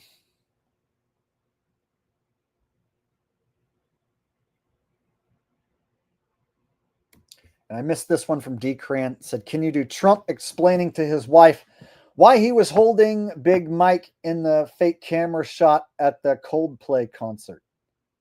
Trump explaining to his wife why he was holding Big Mike in the fake camera shot at the Coldplay concert.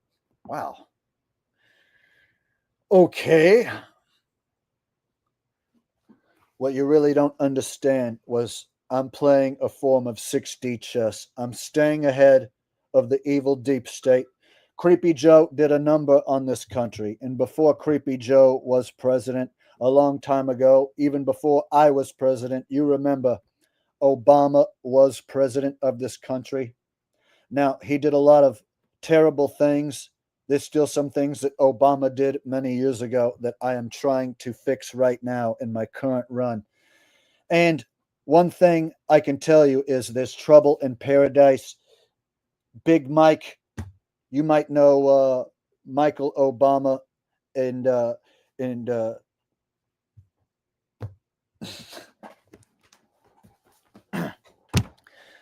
Big Mike and former President Obama. As you may know, there is trouble in paradise. There is rumors that they are going to be getting a divorce. And I can go ahead and clarify these rumors. There is truth to these so-called rumors. And the reason is I've been personally dating Big Mike. I've been meaning to come out and tell you all that I've been having an affair with Big Mike. And of course, you all saw recently at the Coldplay concert when the camera was on the two of us and we were sharing a moment. She got embarrassed, but I wasn't embarrassed at all, quite frankly. In fact, this is something I've been meaning to tell you all. Me and Big Mike, we love each other. In fact, Melania is no longer in the picture. I'm going to be bringing Big Mike into the White House. No longer will there be a first lady. There's only going to be me and my first man, Big Mike. It's a new Trump. It's a new day. People are worried about these Epstein files. Let me tell you what, if you're worried about Epstein files, you're not a real supporter of my campaign, not a real supporter of my presidency. If you really want to support me, you need to go out, buy a Tesla, and you need to support me and Big Mike. Frankly, there's no other way you can look at it. Now, there you go. As best as I could tie that shit together for you.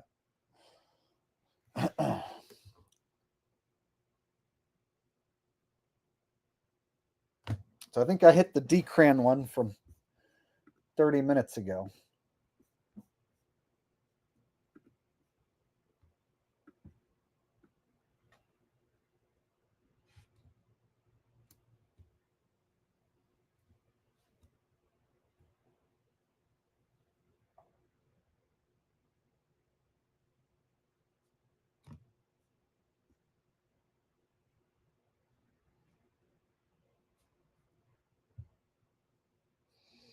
Shit, it looks like I missed one from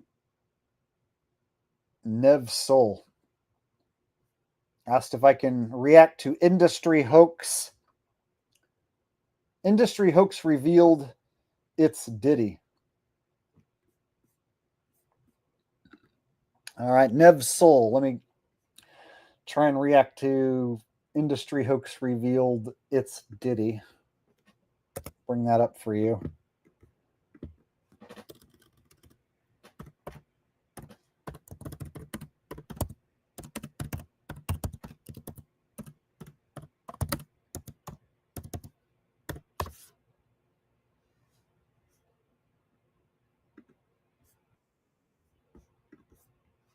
All right, so I got a request to react to this. Flynn all night with Justin Bieber. He was a hot boy. Put it in his butt, then leave him. Cassie really can't sing, and a freak they know. I was mad that her ass ain't bigger than J-Lo's. All right, something like that, I'm afraid might be copyrighted, and I don't want to have to edit this out of my stream and lose all my live chat messages. So I played like 5 seconds. Hopefully that's not enough for them to copyright claim me. But yeah, dude, as far as playing music that's copyrighted, it's almost guaranteed that they will claim the stream.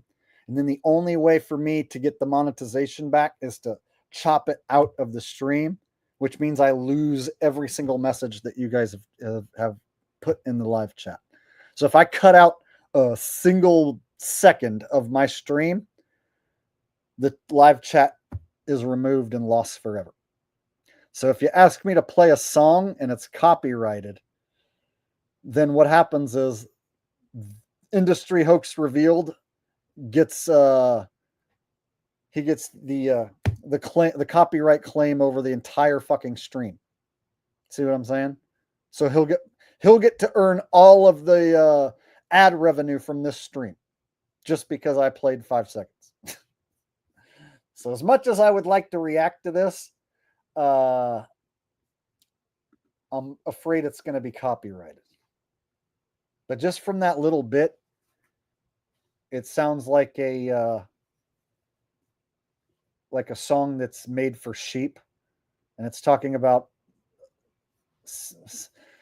putting his thing in Justin Bieber, just gross stuff like that is designed to make sheeple envision that in their head and pretend like all that stuff went on at Diddy's parties. So yeah, this sort of song right here is further brainwashing people and causing sheep to imagine all sorts of stuff that went on behind the scenes at Diddy's parties, which is a big psyop.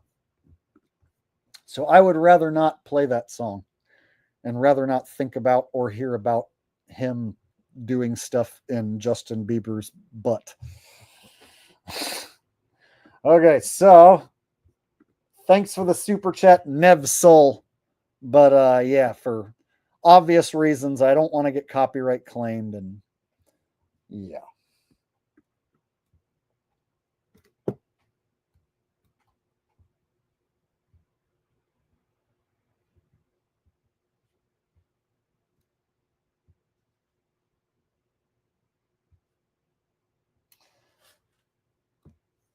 Use the index browser. It was like Google in the 90s. Okay, I got a super chat from RL telling me to use Yandex browser. I'll write it down, bro.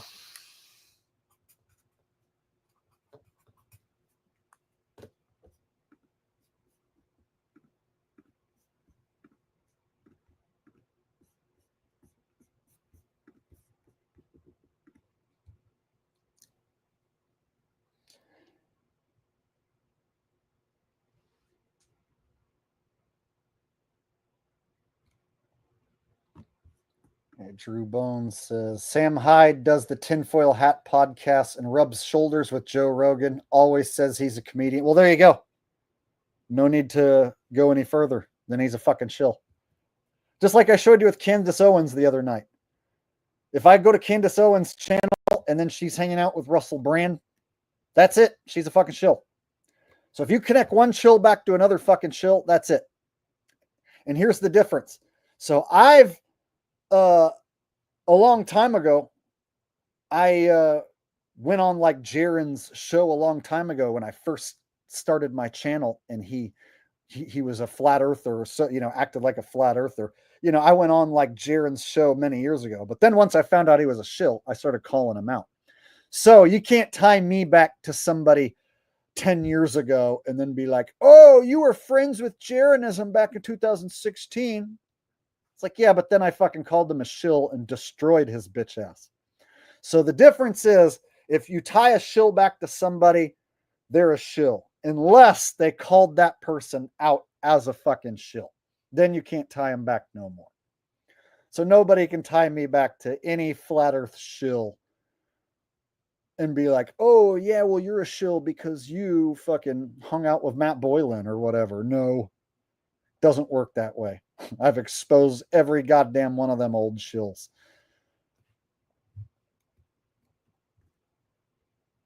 But yeah, if Sam Hyde ties back to Joe Rogan, no need to look any further. No need for me to waste any time.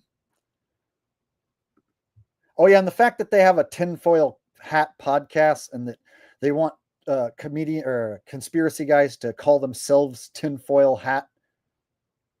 You know what I mean? So I notice anyone referring to themselves as wearing a tinfoil hat, it's almost like you're calling yourself stupid, trying to make yourself out to be a fool. So anyone who purposely says that they wear a tinfoil hat, it's like they're purposely calling themselves a crazy conspiracy theorist. Keith Hatch says, KE, I was wondering if you could do Elmo going off with many threats and insults on Stephen Hawking for whatever reason. Thanks, man. Elmo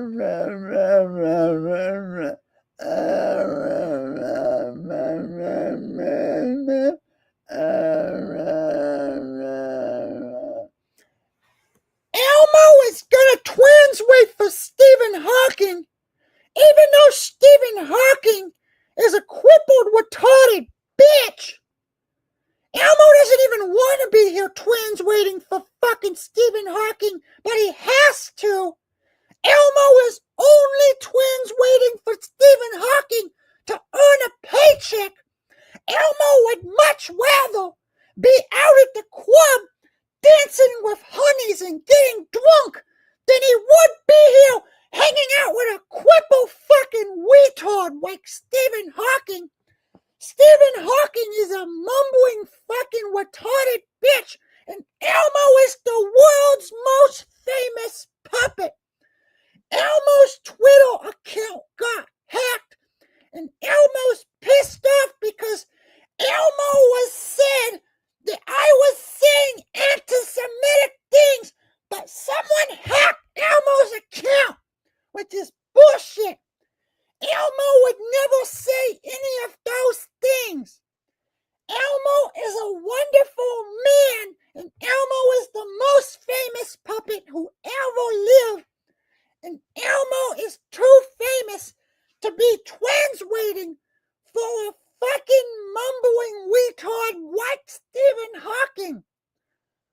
Look, Stephen Hawking, Elmo is glad that Stephen Hawking is dead. Elmo is happy that Stephen Hawking finally died. There you go. Elmo going off on Stephen Hawking just for you. Elmo is going to go to Stephen Hawking's grave, and Elmo is gonna take a puppet shit on Stephen Hawking's grave. How is Elmo going to take a shit if Elmo is a puppet? Elmo hasn't figured that part out yet, but Elmo will be sure to tell you when Elmo does. There you go. There you go, buddy. The world's most famous puppet. Hating on Stephen Hawking. I don't know why Elmo is full of so much hatred. You would think growing up on Sesame Street, he would be more accepting of people with physical disabilities.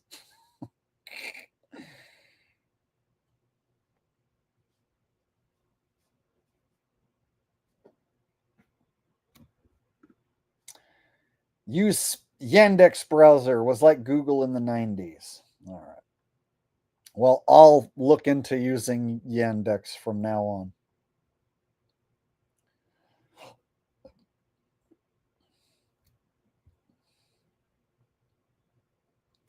All right. Did I catch up on everyone's super chats?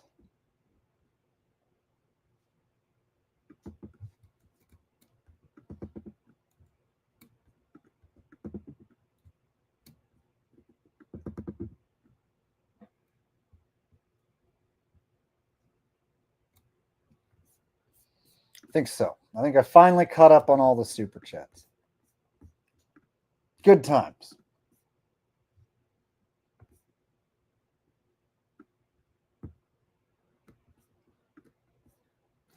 Elmo does not wear a small hat, but perhaps the man whose hand goes up Elmo's ass, maybe he secretly wears a small hat. Or maybe the company who employs the puppet with his hand up Elmo's ass, maybe they wear small hats.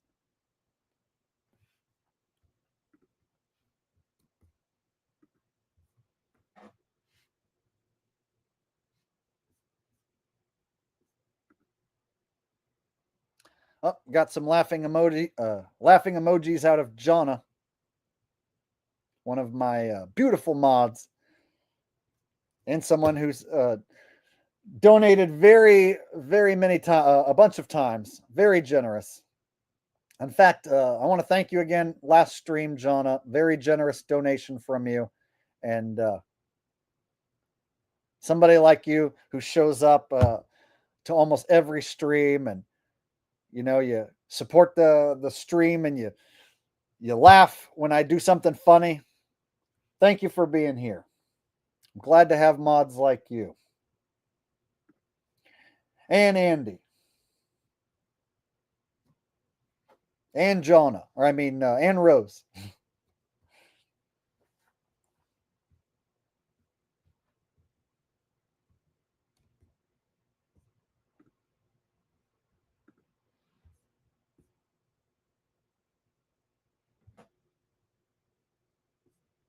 RL says, Jake, they cut me off of super chats. Fuck them.